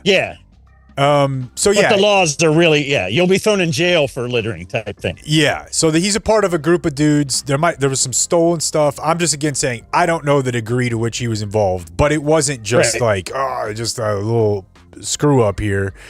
And he got caned, and he got initially assigned 6 cane lashes. Clinton was able to negotiate the draft to 4, and he was caned. And so Matt Grimm sent me a video about caning in Singapore. And my initial take when we talked about this was like, this doesn't seem that bad to me. Yeah. You know, I mean, even just how bad would it have to remove the skin, basically, right? It would have to remove the skin for it to be that bad. If you're not removing the skin, then no matter how bad it hurts, and breaking, what bone is there? What do you call that? Like the bone near your hip bone, whatever bone is in your Tailbone? Posterior. The hamate. Coccyx? Yeah, and like your pelvis stays intact. Because at some point they'd be coming through and just crushing your balls through the front of your body. But you never really got to that because you thought that they'd be running out Kyler Murray to spank you. You never really... Okay, so I don't have confirmation of whether or not He Ping Ping is the guy doing the whipping, but I do have a video of what it looks like as they actually do and administer the whipping so that you guys can describe for the audio listener. They've got you on, and I don't know what I thought it would be, but they've got you on one of those like de-elevation type tables that you would hang on. And they've got you taped down in there. Oh, snap. Almost like body cast style. Damn. And so you're fully extended and you're almost like imagine laying on an inclined bench on your chest trying to row. And then and then they tape down on your waist and right below your ass to prominently make your ass pop out like you would like lingerie kind of. Yeah, it's like the old time pajamas where you could undo the buttons in the back and just show your ass. Just your ass is there. And they just go to work. Why do they have guys with top hats on watching? They have so many guys. They have a nurse. One guy's wearing a medical mask, and the report says that they keep full medical attention there. They have your feet strapped in because you really have to dig in there. So it's worse than I thought it was. I will admit. Our South Lake Dungeons and Dragons lady definitely had this contraption. That's what it looks like. And Dan too, they're doing it like in the foyer of just some building. It's not in it's outside. It's not in a dungeon. God, it's just that's like great. Bring him out here, put his hands on here, and whip him for stealing. That's amazing. It's pretty rough. Do they have video of the kid? No, I don't think so. It has to exist. Well, I mean, if it does, I don't. But I was just happy to get any. Dang, that's great. Kane vid because it's a little darker than I thought it would be. Next picks with friends punishment. Did your dad hit you with the belt? My dad didn't do any of that. My dad was not involved in that at all. My mom did all of it. Oh, I can see that. Yeah, no, my dad was out by the time I was 7, and he wasn't going to spend his weekends, administering physical. But I don't know if he would have anyways. But my mom, belt, spatula, all sorts of, backhand. But nothing like crazy. No switch. We never did the switch. We had a switch. We had a. We had a belt. We had a ping pong paddle. Yeah, paddle. I remember the day where the power shifted from my mom to my dad because I accidentally laughed at my mom. Yeah. No, that was tough because I started doing that a lot. Mm-hmm. And there was not necessarily a closer to bring in at all times. And honestly, that was yeah, we all did that. Latchkey kids all did that once mom, you got too big. Yeah. You got too strong. You're 15 or whatever. Right. She's this tiny lady. That's a funny way to put it. The setup man can't get the job done, right. So the closer's got to come in. Right. I've seen this third time through the order. I'm sending this the other way. I need a 5-out save tonight. Lauren Cross, our good friend of the Cross clan, sent me a very good junior high social experiment in school email. So we've talked about this a little bit. I had some sort of class day where the class got split into poor, working, and owner classes, and you had a race. So you could be like the rich black doctor or dentist, but you still couldn't go to this place. But you could eat candy that day, and you could go to the candy shop you had money. And I remember I had money, and it sucked. It was weird, and it definitely landed. It did its job.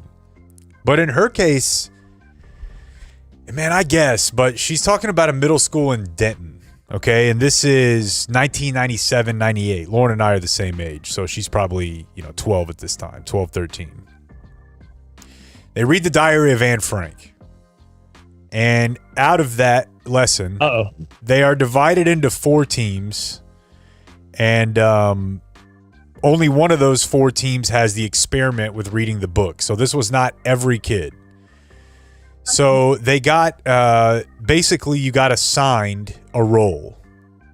In your first period, whatever homeroom you were in, your teacher would give you a sealed envelope, and the envelope would be a letter that you were instructed to take out and read, but do not take anything else out of the envelope. Envelope. This letter would assume your role: Jew, SS officer, ally to the Jewish, someone on the black market, or an informer. If you were assigned to be Jewish, you were to hide all around campus. As a Jewish person, you were given fake money.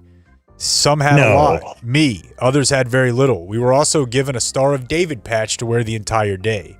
After we got our assignments, the Jews were released first to go hide. We got a 15-minute head start.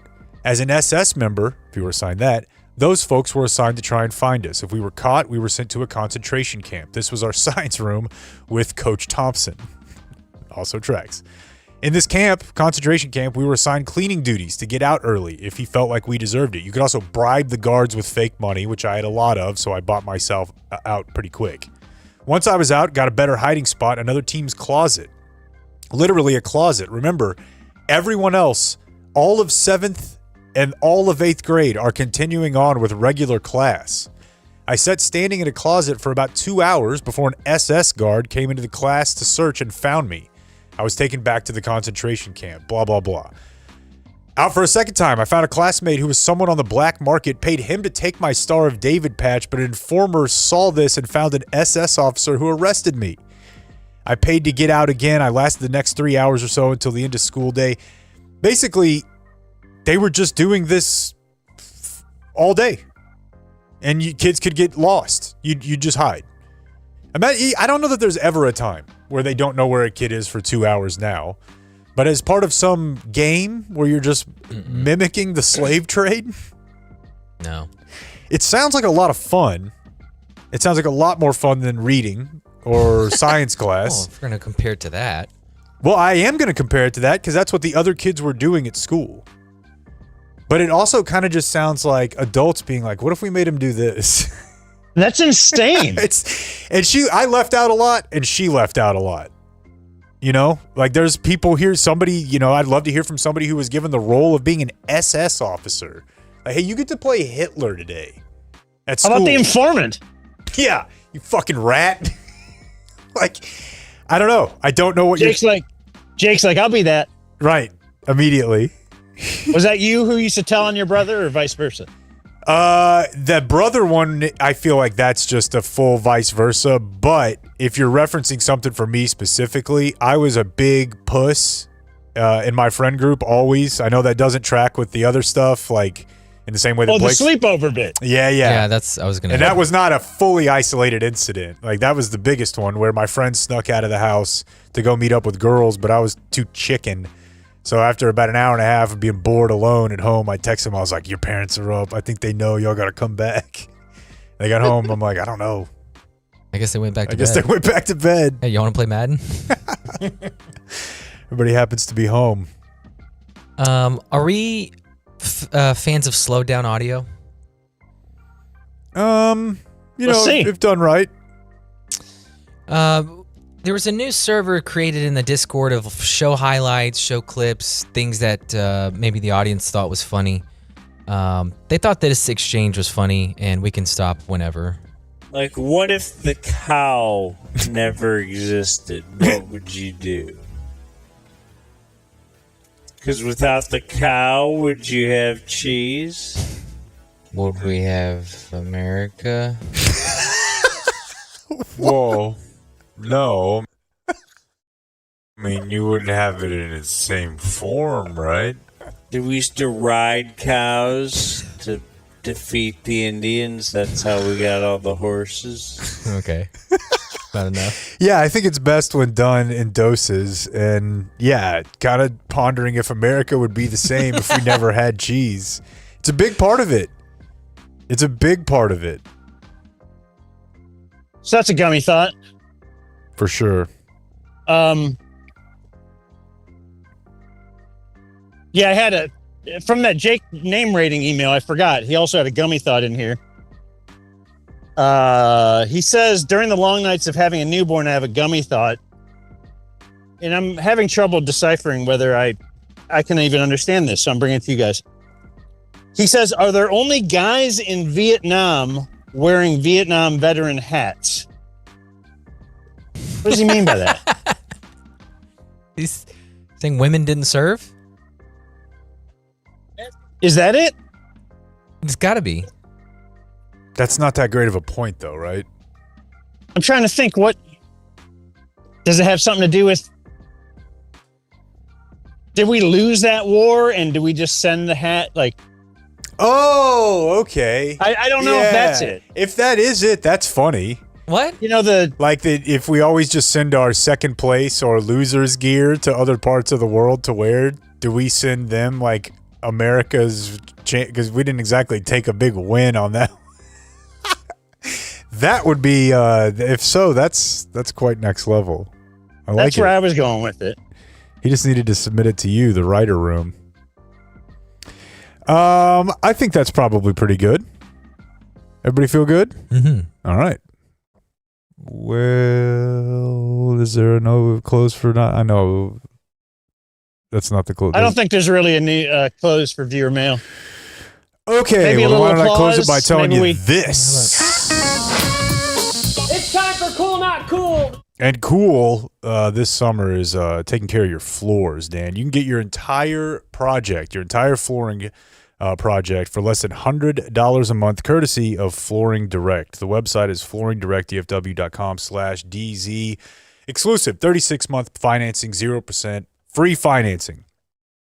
So you go into the summer and you're thinking, what are we going to do? What are we going to do? I don't want to be, you're going to be at home a lot more. You're like, I'm tired of these floors. They're disgusting. But I bet it would cost an arm and a leg. No, just an arm. Less than $100 a month. You'll get the 5-star installation package. They move your furniture, but most importantly, they treat it well and they move it back. You're not going to have to hire someone else to do that. Believe it or not, that actually does happen. FlooringDirectDFW.com/DZ. The estimate is free. So they'll come out and do that part, show you the little tiny floors. You could have your little figurines make love on those floors to sort of simulate what that might be like, and do it all with Flooring Direct DFW at flooringdirectdfw.com/DZ. No interest for how long? I think 36 months, Blake. 2 Cowboys Super Bowls? If you take the midpoint, that's probably the over-under, yeah. I have some comments about this spot. So number one, I'm gone 2 seconds and we're playing Dude Perfect stuff. Number two, I was just very interested to hear you hit that music on time and we'd hit the post, because I'm always criticized as the guy, oh man, you're playing it too late. Don't even play it now. Oh, why'd you start it now? FlooringDirectDFW.com/DZ. Our pros are the nicest. We've got the best prices at Flooring Direct. Hey, cut that one off for them. That was fantastic.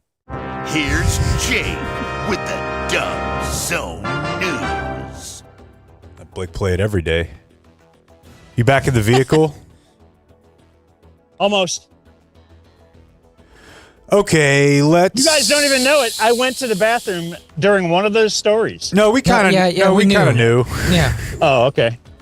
Well, I put it on mute. I know, but once you entered the bathroom, but I think you're doing great though, and I mean. Then I was grunting, and my vein is popping out of my head. Did you use a dude wipe? What?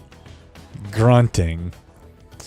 Well, I met a guy in there. I mean, hold on. He had a wide stance, bro. Let me see what this is real quick. Porter.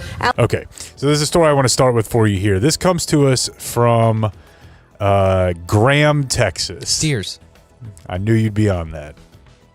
So we have a video that has surfaced from over the weekend of a man who is a Young County Justice of the Peace. So he is law enforcement. He was involved in a late-night altercation over the weekend at what fast food restaurant? Dairy Queen. No, late night. Whataburger. Whataburger. Oh. So I'm going to take it to the local news there out of Texoma, where they can give you some of this report. Good evening, and thank you so much for joining us. I'm Aaron Gonders. And I'm Carney Porter. Allegations are surfacing against a Young County Justice of the Peace after a late-night altercation in Graham over the weekend. Ashley Waters spoke with a witness and other Graham residents on this, and she has more on what's being said, as well as a reaction from the 90th District Judge's Office. Come on, let's go, big boy. Come on, big boy.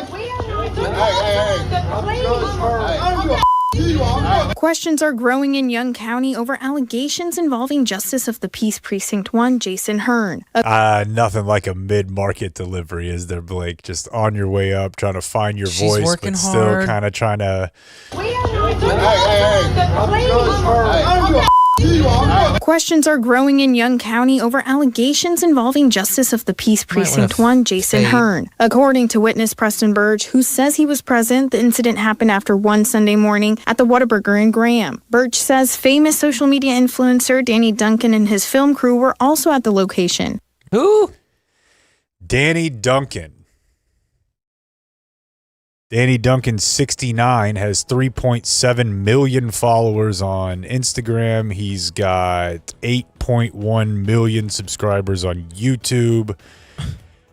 I couldn't tell you. Couldn't tell So you can do a that thing. with 69 in your name? Apparently so.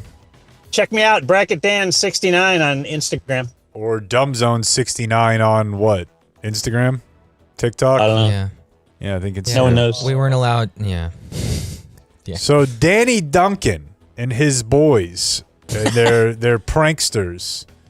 They're at a Whataburger in small town Texas in the middle of the night, and these kids, they're teens, like they appear to be high school age. They recognize him, and they're talking to the streamer. He claims Hearn was there as well and made a homophobic comment to a teenage boy and his friends after they were taking pictures with Duncan. Danny Duncan got up to leave, and we were like, hey, we should get a picture with him. So we asked for a picture, and he kindly gave us pictures. And as he walked off, PJ1, judge of Young County, was in there with his family. You started talking about if it's cool to take pictures with another dude, basically calling us gay and stuff. So there's just like this 60-year-old country guy in a cowboy hat, and he's in Whataburger in the middle of the night, Saturday night, and he sees these kids come in. They probably look exactly like I did at that age. And they got flat bill hats on. Their hair's a freaking mess. They're wearing skateboard gear, and they see one of their heroes in there. Guess what? He looks exactly the same. He's wearing, a fruity Hawaiian shirt. His hair's all hippied out. And he's their leader, One of his posts, he's got a red shirt with the white plus sign, and it says orgasm donor. Yeah, no.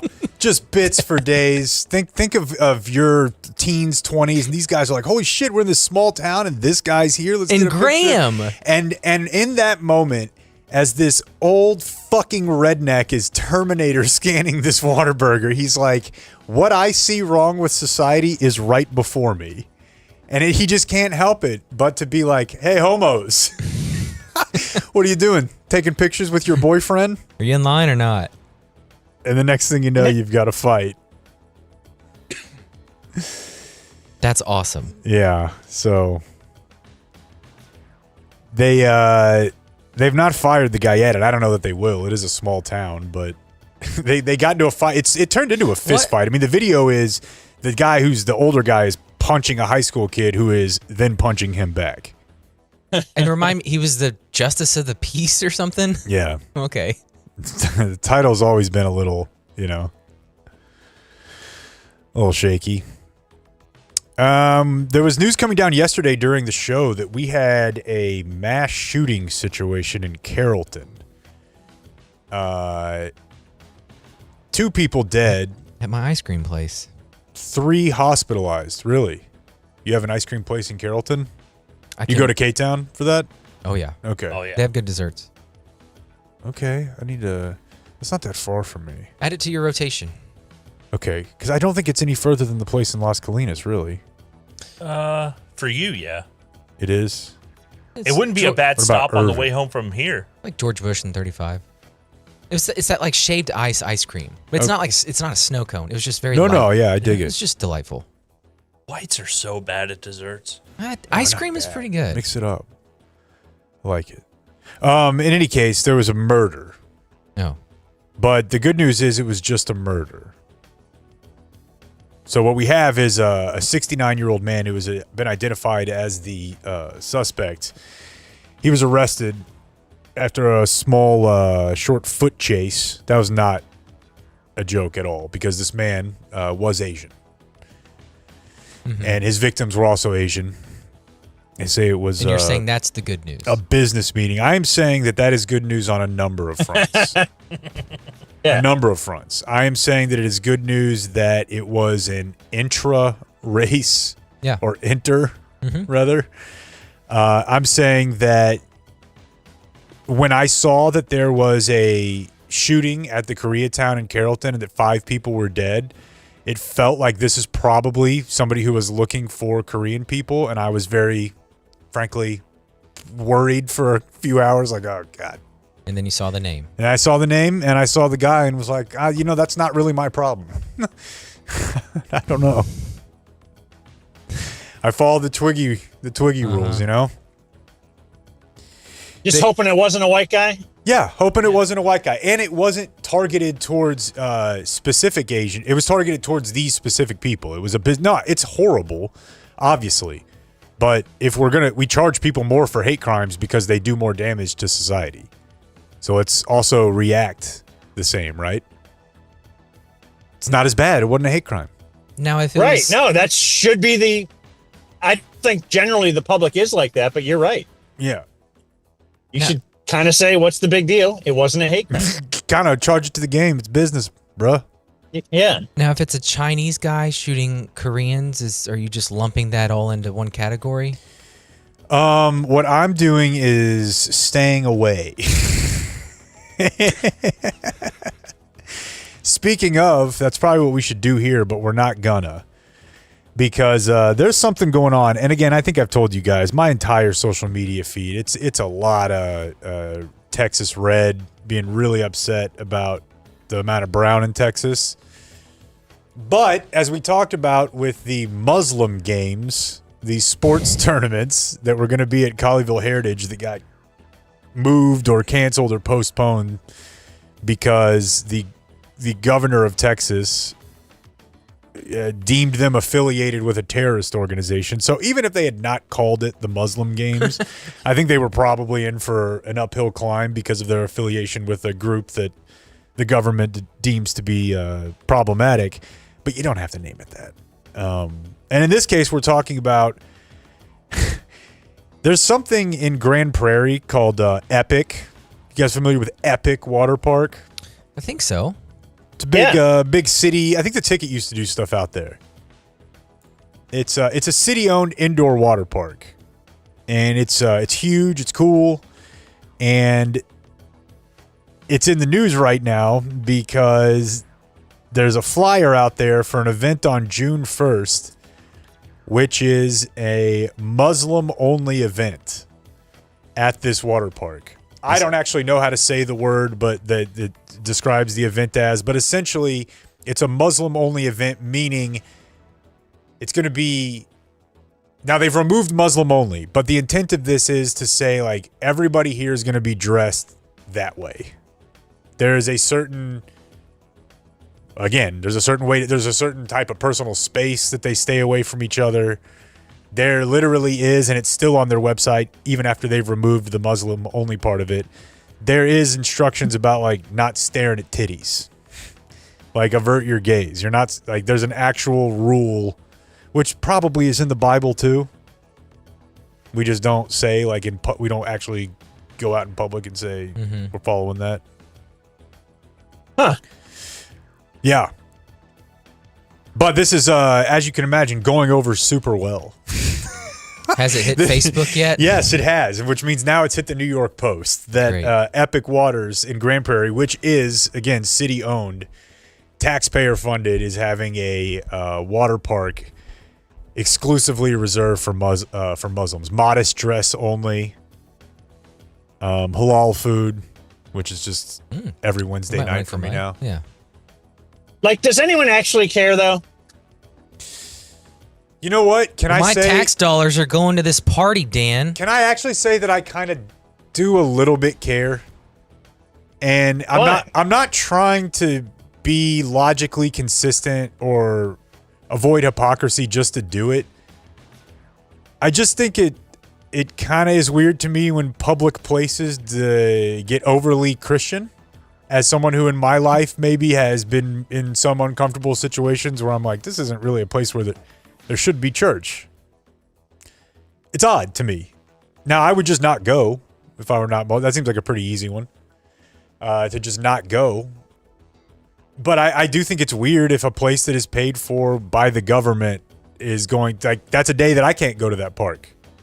That I paid to go to the park. I, in general, want the government, and that's the same how I feel about, like, the vouchers.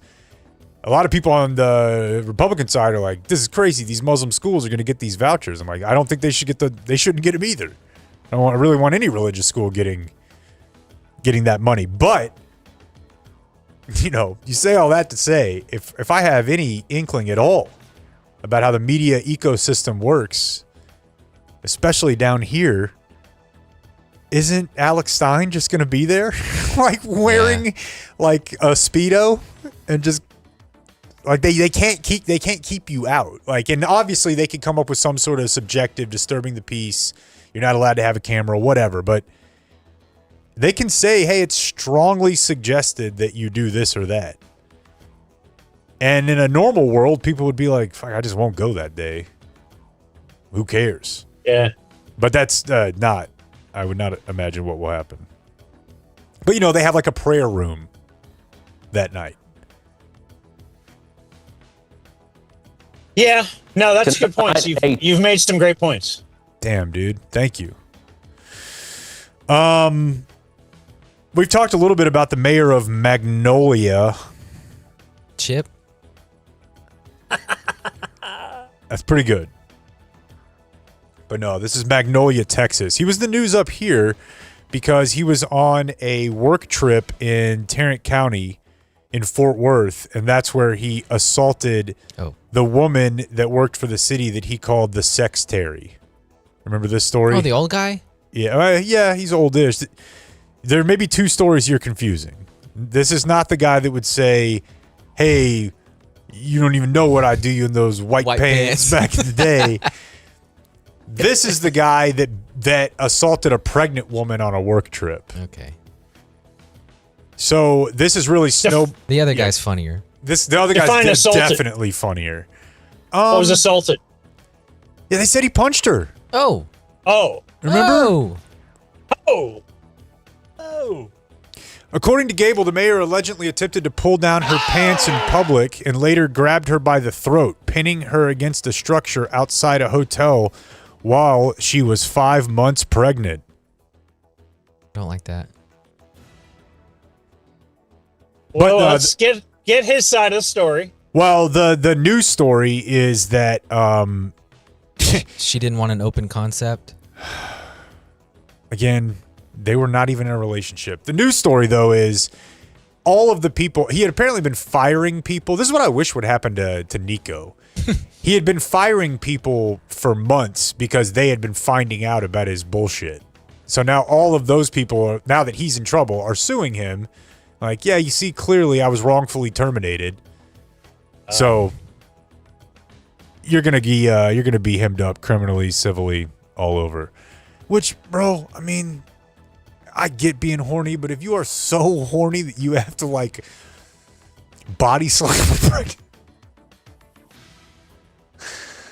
Was he trying to tag the pregnant chick? I don't know. I mean, it sounds like he was trying to rape her. Mm. It's the creepiest, wildest. You can't get her pregnant. Great point. I don't know. That's not a great point. It's a point. It's a point. Now, subjectivity will determine whether it's great or not. 6 people were hurt last weekend down in Pearland. This is a funny story, though. They were hurt. This is a mobile home area after someone threw a can of gasoline onto a bonfire. There's video circulating online.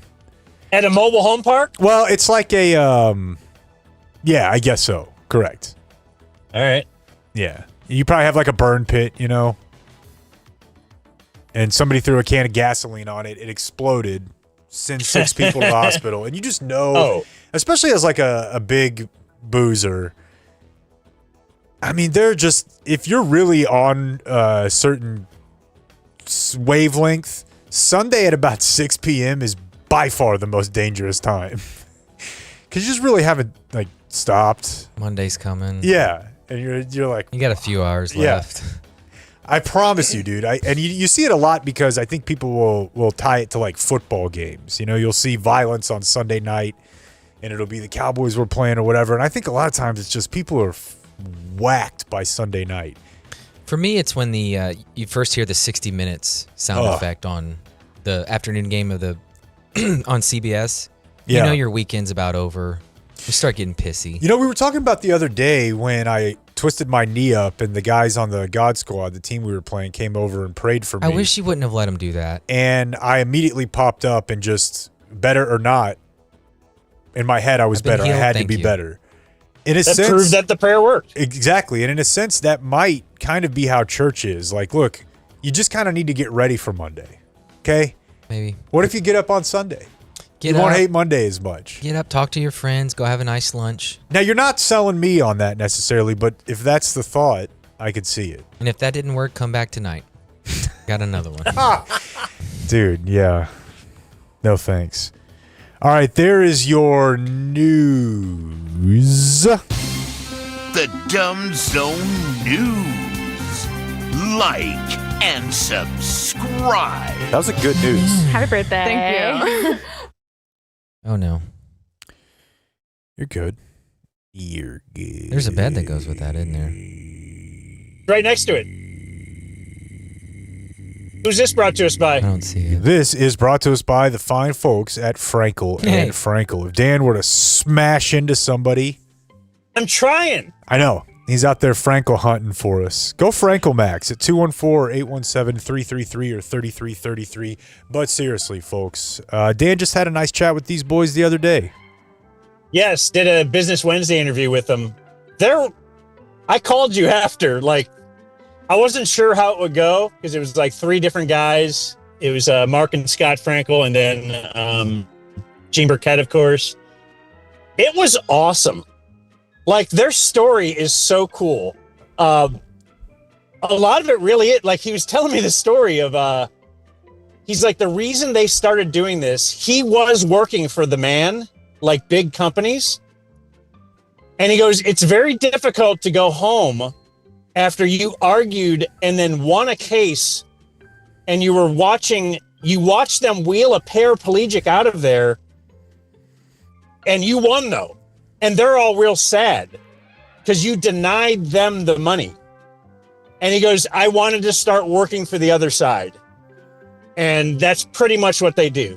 They work for the little guy. So if you're in an auto accident, accidents is this guy's specialty. One of the guys has a specialty in medical malpractice too. It's insane. Let me tell you something. But these guys are helping out the little guy at Frankel and Frankel. I love them. ATVs. I'm happy to work with them. I bet you they deal with those a lot. E-bikes. Thanks to the Frankels. I'm terrified of ATVs, man. A lot of stories in the parent community. Do they have any STVs? Some terrain? I just like some of the terrain. Mm-hmm. The dry ones. Is that what a regular car is? Is it some terrain? Yeah. Yeah. Speaking of subterranean, that's something I thought was going to be a bigger part of my life as I was a kid. Boy, there must be tunnels everywhere. I probably live in the sewer. His wife who works in the ICU for children's now, a lot of ATVs, a lot of e-bikes, and e-scooters. You hear a shocking number of, they're having a memorial for this or that or whatever. Because you know why? Kids can't drive. No, and they shouldn't. Today is May 6th. One viewer mail birthday for today. It says, Dear Daniel, still waiting for my wife to wake me up in that special way. Did gift me the subby though. Nice. This is my Larry Bird plus Tyrese Maxey birthday. Tell Blake I was at Jackson Middle School for 3 years. But that stash isn't hiding that private school privilege. Ooh. Yeah. Blake is like me with how I look. I look like I should be athletic. People expect it. So I got that part of it where they're like, what's the deal? And I'm not. Blake, you hear Blake's story and you're like, I bet this guy was rich as fuck. Then you realize. Went to the bargain bin private school. They had poor kid private schools. Yeah. It was a fun time though. I have a name rating for Jake. Our 2-month-old's name, Graham Miller. I wouldn't do it, but I don't hate it. I just feel like Graham, I don't know, it feels too youth ministry to me, but I don't hate it. It's just I wouldn't do it. What was the middle name again? Miller? Miller. I like that as a first name. I think that'd be cool. I don't hate it, but it's not for me. More Major Mike, DF number 3487. Thanks to Brad. We tried to deliver Mas Miguel today. Yeah. We got our signals crossed. The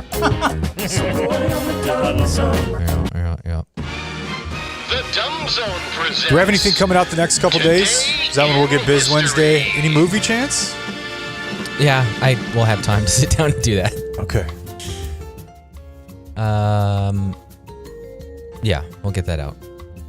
We're going to release the full Del Hansen Oh, interview nice. from last Friday. Hey, I just realized I had a really good late arriving viewer mail that we should have done. Go for it. I'm going to do it. And maybe Dan decided not to do this one. Now he's like, yeah, that's why I didn't do it. But I thought this was funny. This is from Jason.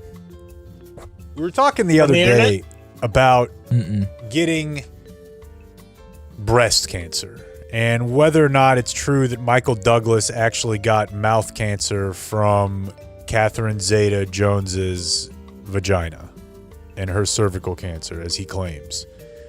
Jason says, Tribune of the Pubes, I laughed at yesterday's very dumb zone conversation about breast cancer and transferring it to your spouse through pleasure seeking. Of course, this was our question. Your wife finds a lump, you start sucking on it. Can it transmit through milk? He says, through normal marital exploration, he noticed that his wife had a lump. She checked it out. Long story short, breast cancer. Chaotic, tumultuous. He said there's a couple of weeks of gathering schedules, ensuring the plan fits. That leaves some downtime. She's not super into doing it, but, you know, you've got to go for it. And he went for it. So now he says 9 years later that she's cancer-free and he never got it. He says it not only does not spread the cancer, the activity of sucking teas, but if you try hard enough, you can give that cancer a right cross before the doctor dives in. Okay. This guy is somewhat crediting himself for sucking the cancer out of his wife's tits. Hero. And you can't necessarily say that he's wrong, right? No. It's like a magnetic force or field as he's just pulling it away. It's like when they laid hands on you on that football field. Right. It's not dissimilar at all. Jesus used to suck the pores to teat. Yeah, that's how he brought Lazarus back to life. You got a hinge from Jesus. All right, today is Wednesday, May 6th, the 126th day of 2026. Go ahead. Yeah. What's up, Dan? No, I was going to ask. Number one, I was going to ask, is Blake going to do it or me? So if Blake's doing it, cool. See, now I feel like Number that's two, condescending and not like he feels like he should do it. I didn't think I did that bad. No, I thought I was on a delay or something. Number two, did we have a sponsor for this or no? Your mom. We're going to call this brought to us, Dan, by Poncho. I actually placed a Poncho order just the other day. Dude, I brought my poncho to wear to my kid's graduation. Nice. That's a very solid move. Especially since you're traveling, you don't know what the weather's going to be, and you don't have to iron it. Those are two big parts for me of the poncho, is that it's going to be good in any The weather's weather. changing out there. Always. Why not be ready for it, Ham? It's ponchooutdoors.com/dumbzone. Line 4 guy, these damn shirts have SPF 15 in the shirt. What? In the shirt! Right. So beat cancer. That's great. Beat cancer right there at ponchooutdoors.com/dumbzone. Get $10 off your first order. ponchooutdoors.com/dumbzone. Thank you, Dan. I'll be better about this as we go along. In 1882, President Chester Alan Arthur signed the Chinese Exclusion Act, which barred Chinese immigrants from the U.S. for 10 years. Yeah. Look. There was a lot going on.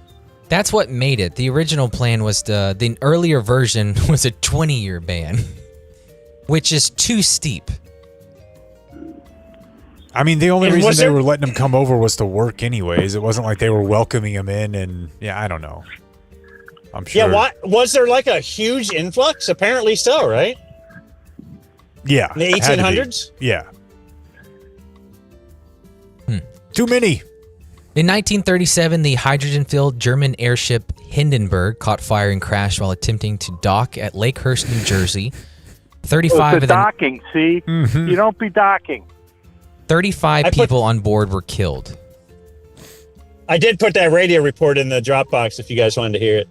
It's starting to rain again. The rain had cracked up a little bit. The back motors of the ship are just holding it just enough to keep it from...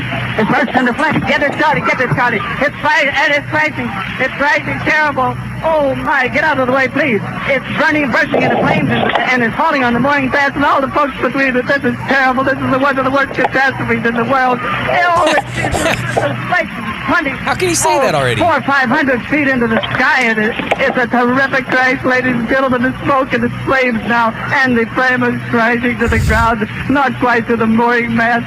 All the humanity and all the fans are just screaming around here. All right, that's enough. Oh! Not quite Walter Cronkite, steady hand on the helm delivering the news. I don't know. I think he captured the spirit of the thing. Not a lot of training. Yeah, but he's also not on Ball State TV. That was the big time. Yeah, right. That's a good point. He's at the Hindenburg. I'm pretty sure that I attempted to do a bit at the station at one point where I put different versions of Romo saying you gotta hope it's a cramp throughout historical disasters. That's funny. 9/11. In 1954, medical student Roger Bannister broke the 4-minute mile during a track meet in Oxford, England. Man, that's damn near Troy Aikman being hot. Like, I think because it makes sense if, like, I mean, listen, I probably shouldn't be able to say this because I'm not Akash, but if you're going to be like an Indian guy, be a doctor, that's fine.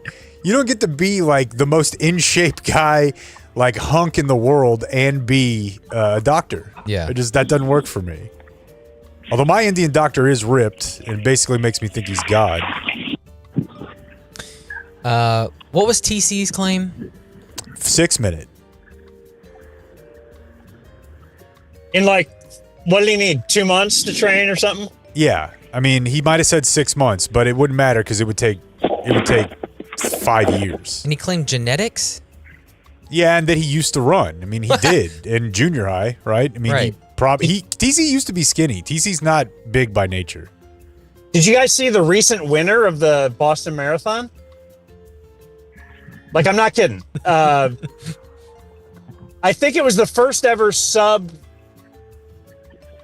2 hour. Does that make sense? Yeah.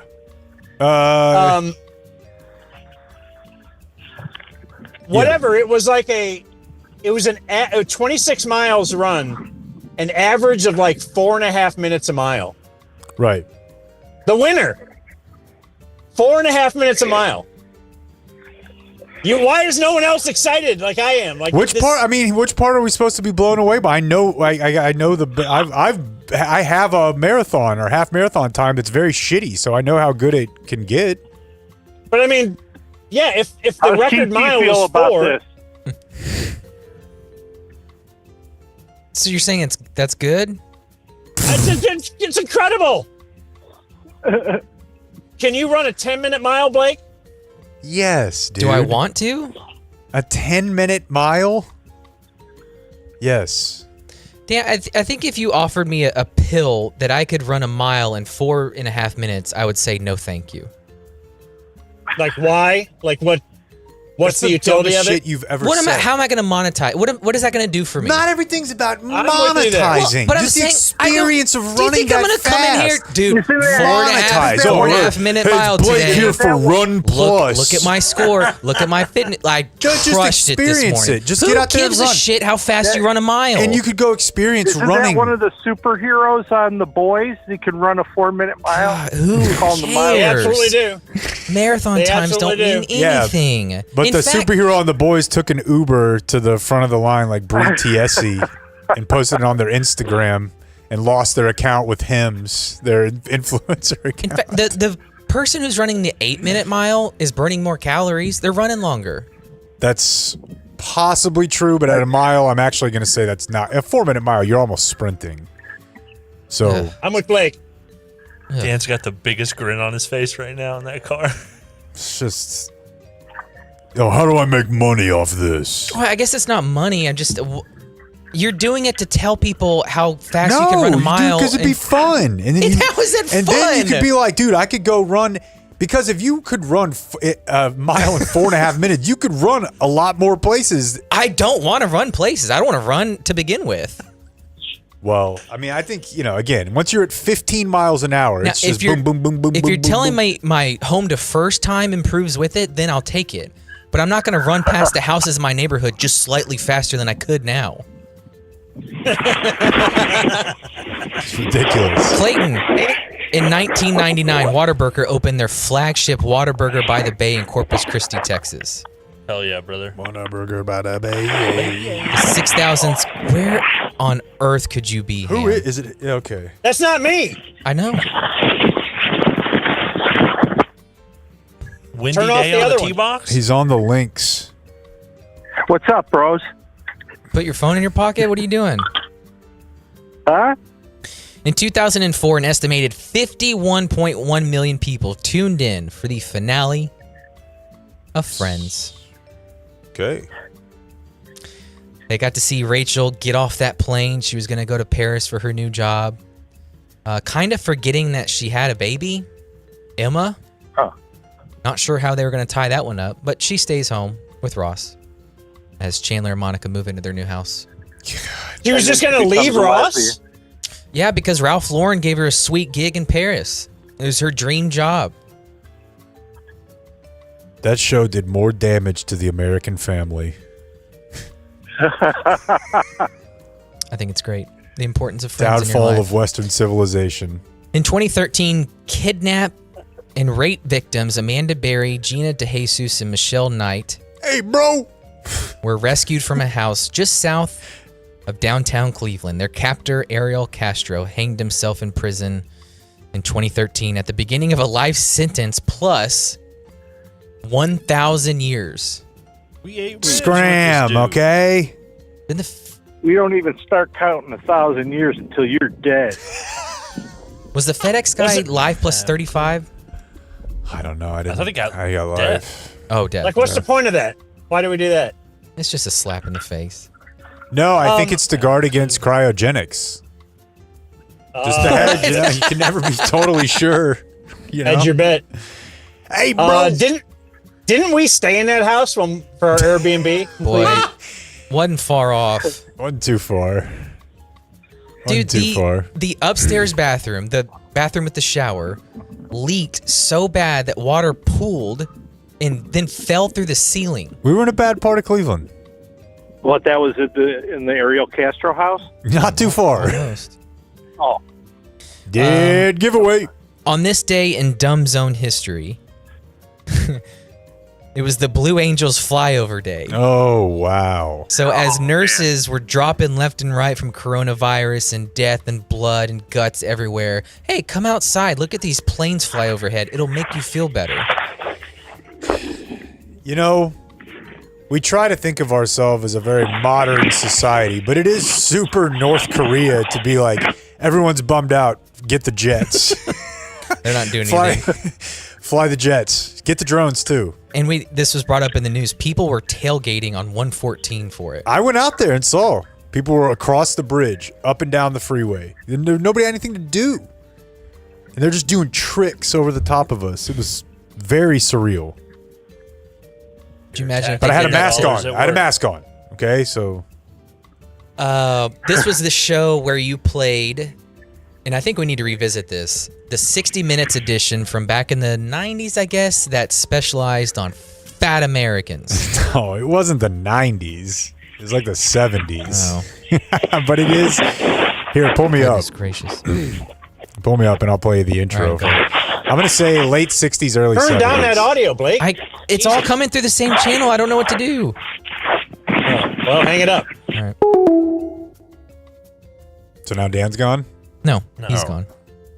You pull me up now? Is that cool? A while back, we heard that a group of fat Americans were planning to hold a convention in Washington. The National Association to Aid Fat Americans, they call themselves. It wasn't going to be a diet seminar, they said, nothing like Overeaters Anonymous. Instead, it would be a weekend dedicated to fat pride, fat liberation. Well, that intrigued us, so we asked if we might sit in, and they agreed. 150 fat people, most of them female, from all across the country. Okay, well, you get the idea. Put them on. I did. Yeah. Somehow these people are not ashamed of being. And then it's so funny, they find a guy in there, he's like with a woman. He's like, this guy even seems to like this woman. Who's fat? He's like, but the way he emphasizes the word fat. Yeah. He leans into the F. Yeah. They're here to celebrate fat Americans. Yeah. Let's see. In 2021, Dan tells us about his stepsister, who's married to Clay Travis. But I wanted to bring up this note that I had forgotten. You watched the OJ chase at her house? Yeah, I think so. Yeah, she was in high school at the time. Yeah. So her kids didn't have lice then? I guess deep inside her, those little eggs were somewhere in there, right? Are you a carrier? Yeah. And then on little this lice on the little eggs. Also on this day in 2021, we played some OJ audio. It's long. I know. I get it. I want to play it. Damn. Okay? Because it's OJ Simpson. Dan's away. Blake will play. No doubt. It's OJ Simpson. Hey, I'm going to prove OJ was innocent for once, okay? On transgenders in sports. And there's a Joe Kemp tie-in here. Hey, Twitter world, it's me, yours truly. Well, I don't know how it happened, but yesterday, for some reason, the conversation amongst all my golf buddies got about this thing about transgender males, especially in high school, competed against the girls. And what did I think about it? Well, I told them I didn't have much of an attitude about it, but one guy reminded me how upset I was when some friends from my old country club in California told me that the former Bruce Jenner was playing from the ladies' tees. And I have to admit, I was upset when I heard that. I saw the former Bruce compete in the Montreal Olympics. I actually worked the games and called part of one of his races, and what an athlete. The man was an exceptional athlete, and he won the gold medal as a decathlete, and somehow it just bothered my senses that he would be playing from the ladies' tees. I played with a lot of ladies, and some who were in high school, and some I killed But some ladies. now it hits home, okay? The high moral and ethical standards of O.J. Simpson were not met. It's just not sitting right with O.J. Simpson. Right. I mean, she's out driving us every hole. I've killed ladies for less than that. Yeah, and the tie into my brother. Yeah, my brother used to play golf out there with Ryan Griffin, who was a quarterback for the Saints for a long time, played with my brother at Tulane, and then another young receiver. I can't remember his name. But he was a young white slot receiver, and he was a member out there. And they were playing one day. Scotty Miller. Was it Scotty Miller? Wow. My guess. I don't know. And they were playing at the course, and they saw a lady hitting from the women's tees. And as they were approaching, probably just around the bend, like 100, 200 yards away, they're like, "Who is that freaking MILF just striping it? Like she's on the green on a par 4 and won every time." Like, God, she's hot. And they just got closer and closer and closer. And they're like, yeah, it's Caitlyn Jenner.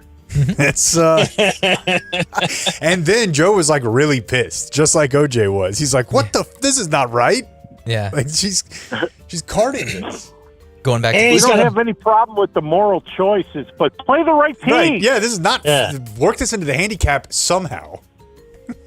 He's also got like a giant boner, right? Right. That's yeah, they were bird dogging it big time. And then finally in 2025, a Dan fights with his wife.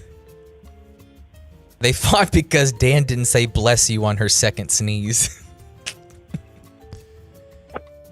Now, your first problem might have been just doing one, because once you do one, you're kind of committed, right? Yeah, but I found out a long time ago she needs that validation. At least one bless you. Yeah, her soul will leave her body or something. All right, birthdays today. Former Cowboy Jason Witten is 44. Tight ends coach great. at OU. Lost his hair. Did. And then got it back? No, he had all that hair for the TV gig, and then now he's bald. Remember him on the show trying to tell us about TV magic? He's like, it's like, come on, dude. Angles was the big explanation. Yeah. Angles. Cameron Dicker is 26. Mm-hmm. Dustin Dicker, Colquitt is 44. Angel Reese is 24. He had the outrageous strike zone. No, that's Angel Hernandez. Oh. I thought maybe that's good. I get confused. Disability Channel, Arvel Reese. No, what was your leading statement on on Angel Reese? What are you wondering? Oh, just she was in the news fighting with Caitlin Clark, and then now after really since her Me Bounds, you don't hear from her much. She was at the Met Gala, Me Bound. bro. Was she really? You forgot about Me Bounds, Dan? I forgot that that's a term, and I love it. It's great. Jose, She did have 12 a game, or Jake, you know. Yeah, because I was taking the higher. Well, do you remember that one TikTok? Oh, are we doing an underdog today on Yeah, we'll get at before we're done. WNBA? Yeah. Where there were those guys on TikTok who would bet on her to miss the first shot of the game, and they won 9 times in a row. Oh yeah, and they just celebrate wildly. That was awesome. Yeah. Jose Altuve is 36. WAR of 53.4. I'm assuming War Games winner. A very productive player. Chris Paul is 41. Brunig. Goran Dragic. That is Matt Brunig's favorite player. And I sat in front of his mom in the final regular season game of the 2011 magical season for the Mavs. Matt Bruning's mom? That's right. Cliff Paul. Goran Dragic is 40. Really, every team's got a list of how did this never happen, and if there's 5 names on the list, Goran Dragic has got to be on it for the Mavs. Yeah. Got to be. Tom Cousineau is 69. Who? It says here he was the rumored gay player. Always use a That player was, face. That's what we learned from Tom Cousineau. Did you have that for the Cowboys when you were a kid? Like when I was a kid, Tom Cousineau was a linebacker for the Browns. But it was the guy that everybody knew was gay because he lived in this one hotel in Lakewood or something. And there was the story that, yes, a friend of my cousin who works at the emergency room was working the night that he came in with a thing in his bottom. Okay. And so that's why this journeyman linebacker is on the birthday list. Well, I didn't highlight it. If you want to know, I gave Blake a highlighted list of things I thought you'd be interested in. He's also a 1-1, which I didn't realize. That is but I'm trying to think. I don't have. He was a 1-1. Yeah. Wow. Okay, I know he was a Ohio State linebacker. Yeah. The Browns expected big things, but he was the guy. Maybe because he was underperforming, he was the guy that we always just knew he was just gay. I don't remember even the concept. You got to remember, dude, of my age. Yeah, Mike Tyson raked a woman. Well, yeah, but I just mean the Cowboys to me were all legitimately. If you had asked me, is Troy Aikman actually riding a horse every day and part of law enforcement? I would have said yes. Mm-hmm. And part of the problem was because Chad Hennings was in the Air Force, and they would put him on every commercial. Oh, he was doing illusions. Chad Hennings. That's Doug Henning. Doug Hennings. Oh, I'm sorry. Everyone who was associated with the Cowboys was just badass, Dan. You know what I mean? It's here's Randy White and Jay Novich. The idea that one of them was gay? No. Yeah, I guess if you have the Browns. Something must be wrong. What are these guys, gay? Martin Brodeur is 54. Former British Prime Minister Tony Blair is 73. Iraq. Thanks, pal. Jamie Foxx. Actor-director. Jamie Foxx played Tony Blair in a Chappelle Show skit. Oh, yeah. I think that was a part of the Black Bush series. Yeah, with Mos Def and the Yellow Cake. Yeah. Don't drop that. George Clooney, 65. Yeah, I don't know, man. How do you guys feel about him? You think he's clean? What do you mean? Child stuff? I feel like he's on the list. Yeah, I think that's what I mean. I don't know. Just somehow involved. Epstein. Oh, George Clooney's fine. Oh. Okay. Bob Skeptic has spoken. Bob Seger's 81. Beating. Dan. Yeah, he's big. Now, I feel like, he says all of CCR's songs are about rain. I don't really know that I know many Bob Seger songs, but I feel like they're all about cigarettes. His guitar sounds good. His guitar sounds like a cigarette. Norm loves him. Like a rock. Norm loves him because Bob Seger sounds like he's having a hard time. Yeah. And Norm's like, God, that's identifiable. I feel you, pal. Yeah, there's something to that. Like, oh, this sounds tough. It is tough, pal. Mark Bryan from Hootie and the Blowfish is 59. What are we doing? There's You one know, it member is of like Hootie The and Rock, the Blowfish. I didn't fucking highlight it. Dan highlighted rock I musician didn't, Mark Bryan. I didn't direct it at you. Yeah, I'm direct. He's the one doing it. Why do you have to take that? Another highlight, rock musician Chris Shiflett from Foo Fighters is 55. All right. Now he's purposely reading the shit I didn't highlight. Rock singer John Flansburgh, They I Might was Be looking Giants at, is 66. Why did you not read Gabourey Sidibe?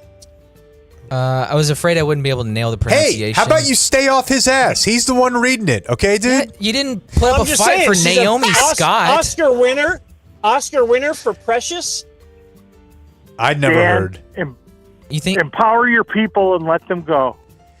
Dan, Sunday night at this music festival, he just said Chris Shiflett from Foo Fighters. Foo Fighters made me think of this. Sunday night at this music festival I'm going to in a few months, someone named Violet Grohl is on the bill. How do you think she... Is that the fun baby? Oh, really?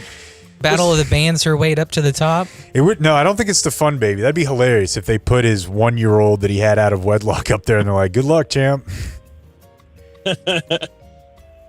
What if she just changed her name so that people would mistake her for that? Ah, yes.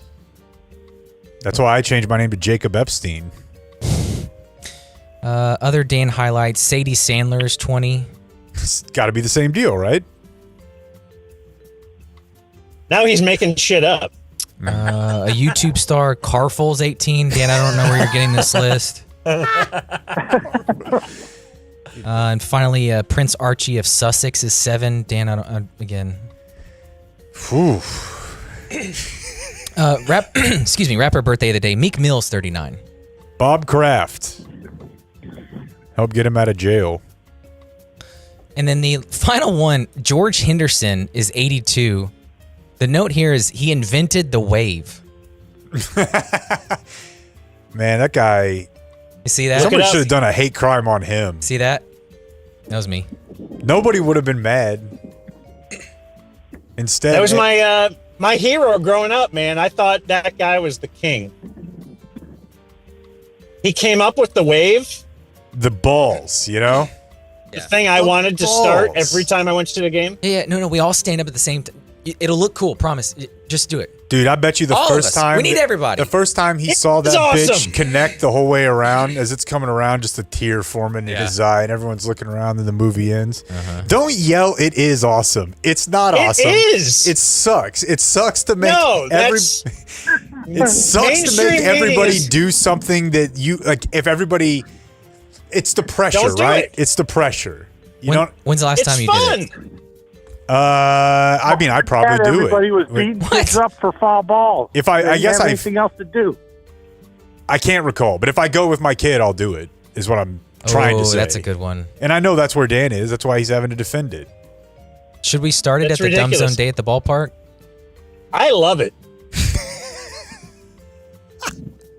I actually love it. It's a great bit. It actually gets community. It's good for the city. People do stuff together. It's good for the city. It brings both sides together, what we red and need blue, right right? now. That's what the world needs right now. Everyone to do the And- wave. Why didn't we do that during COVID? We should have. Now, mainstream media and every real sports guy. Oh no, I don't like the wave because it's not my. You're not paying attention to the game. Yeah. Yeah, like what are you doing? Scoring the game?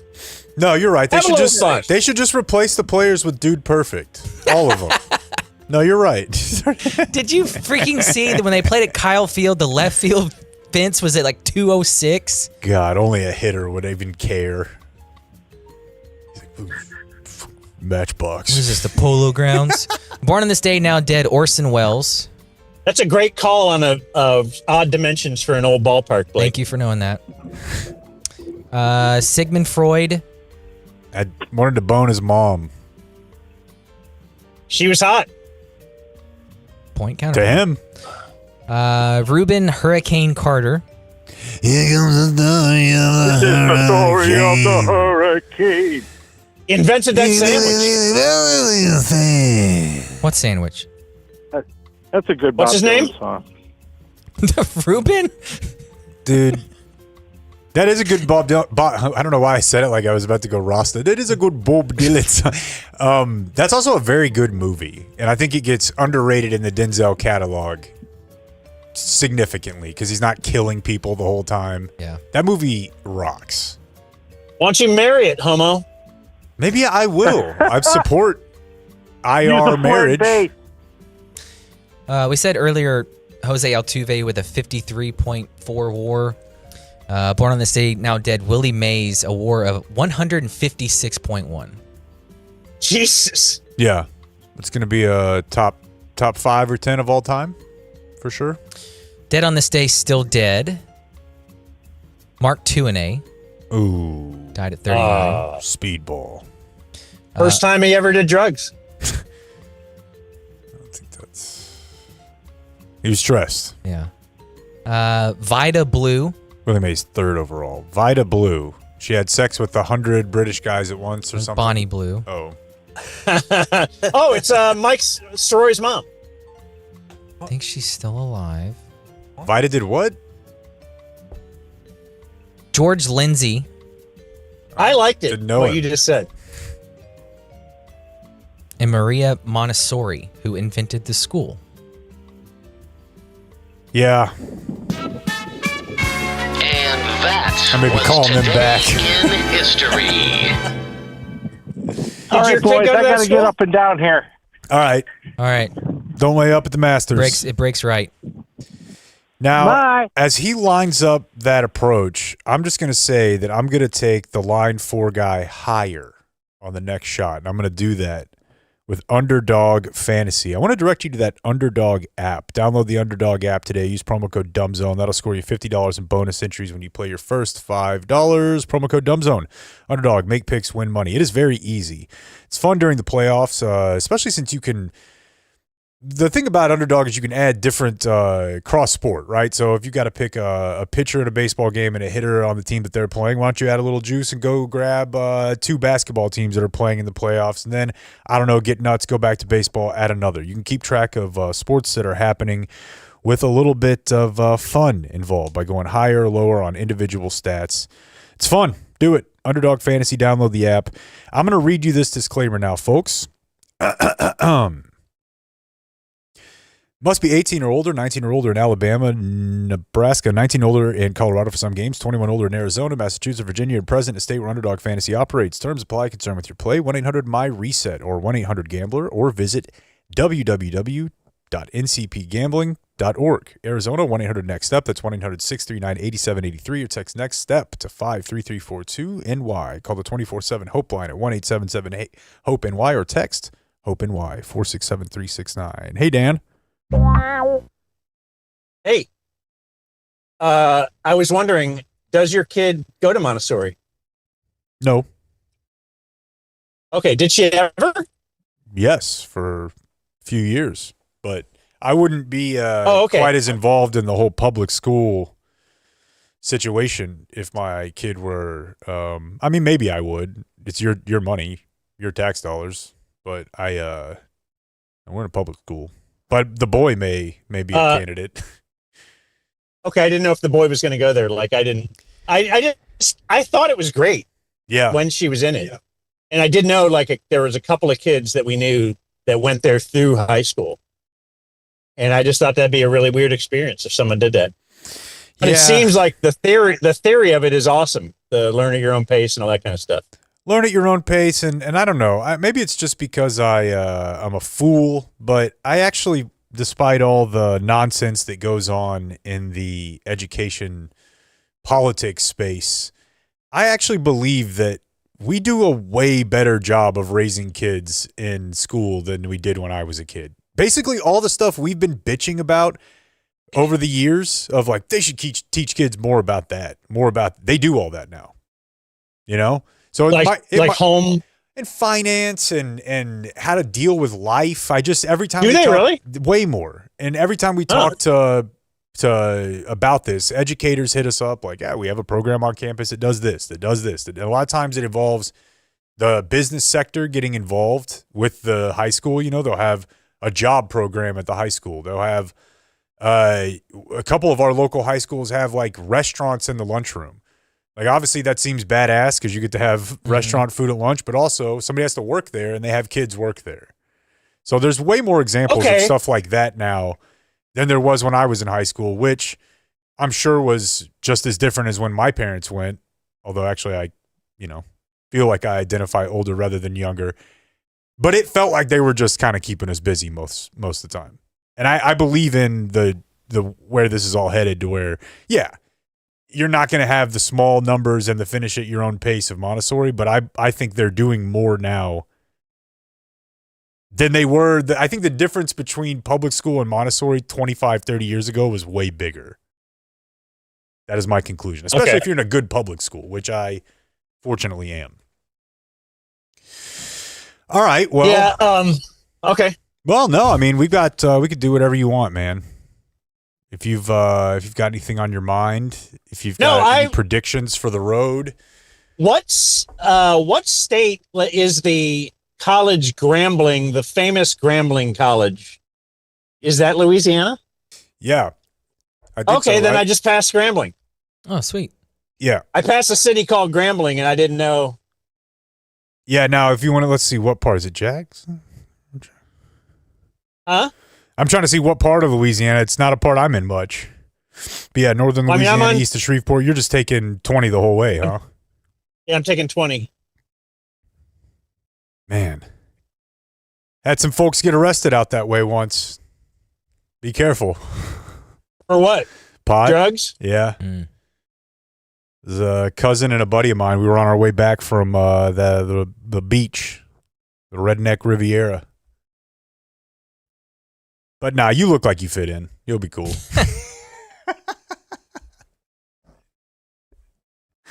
All right, well, that's going to do it for us. We'll talk to you. Adios, Adios. mofo. We got to go before this becomes a zoo. See you guys for drinks later. Thank you for watching.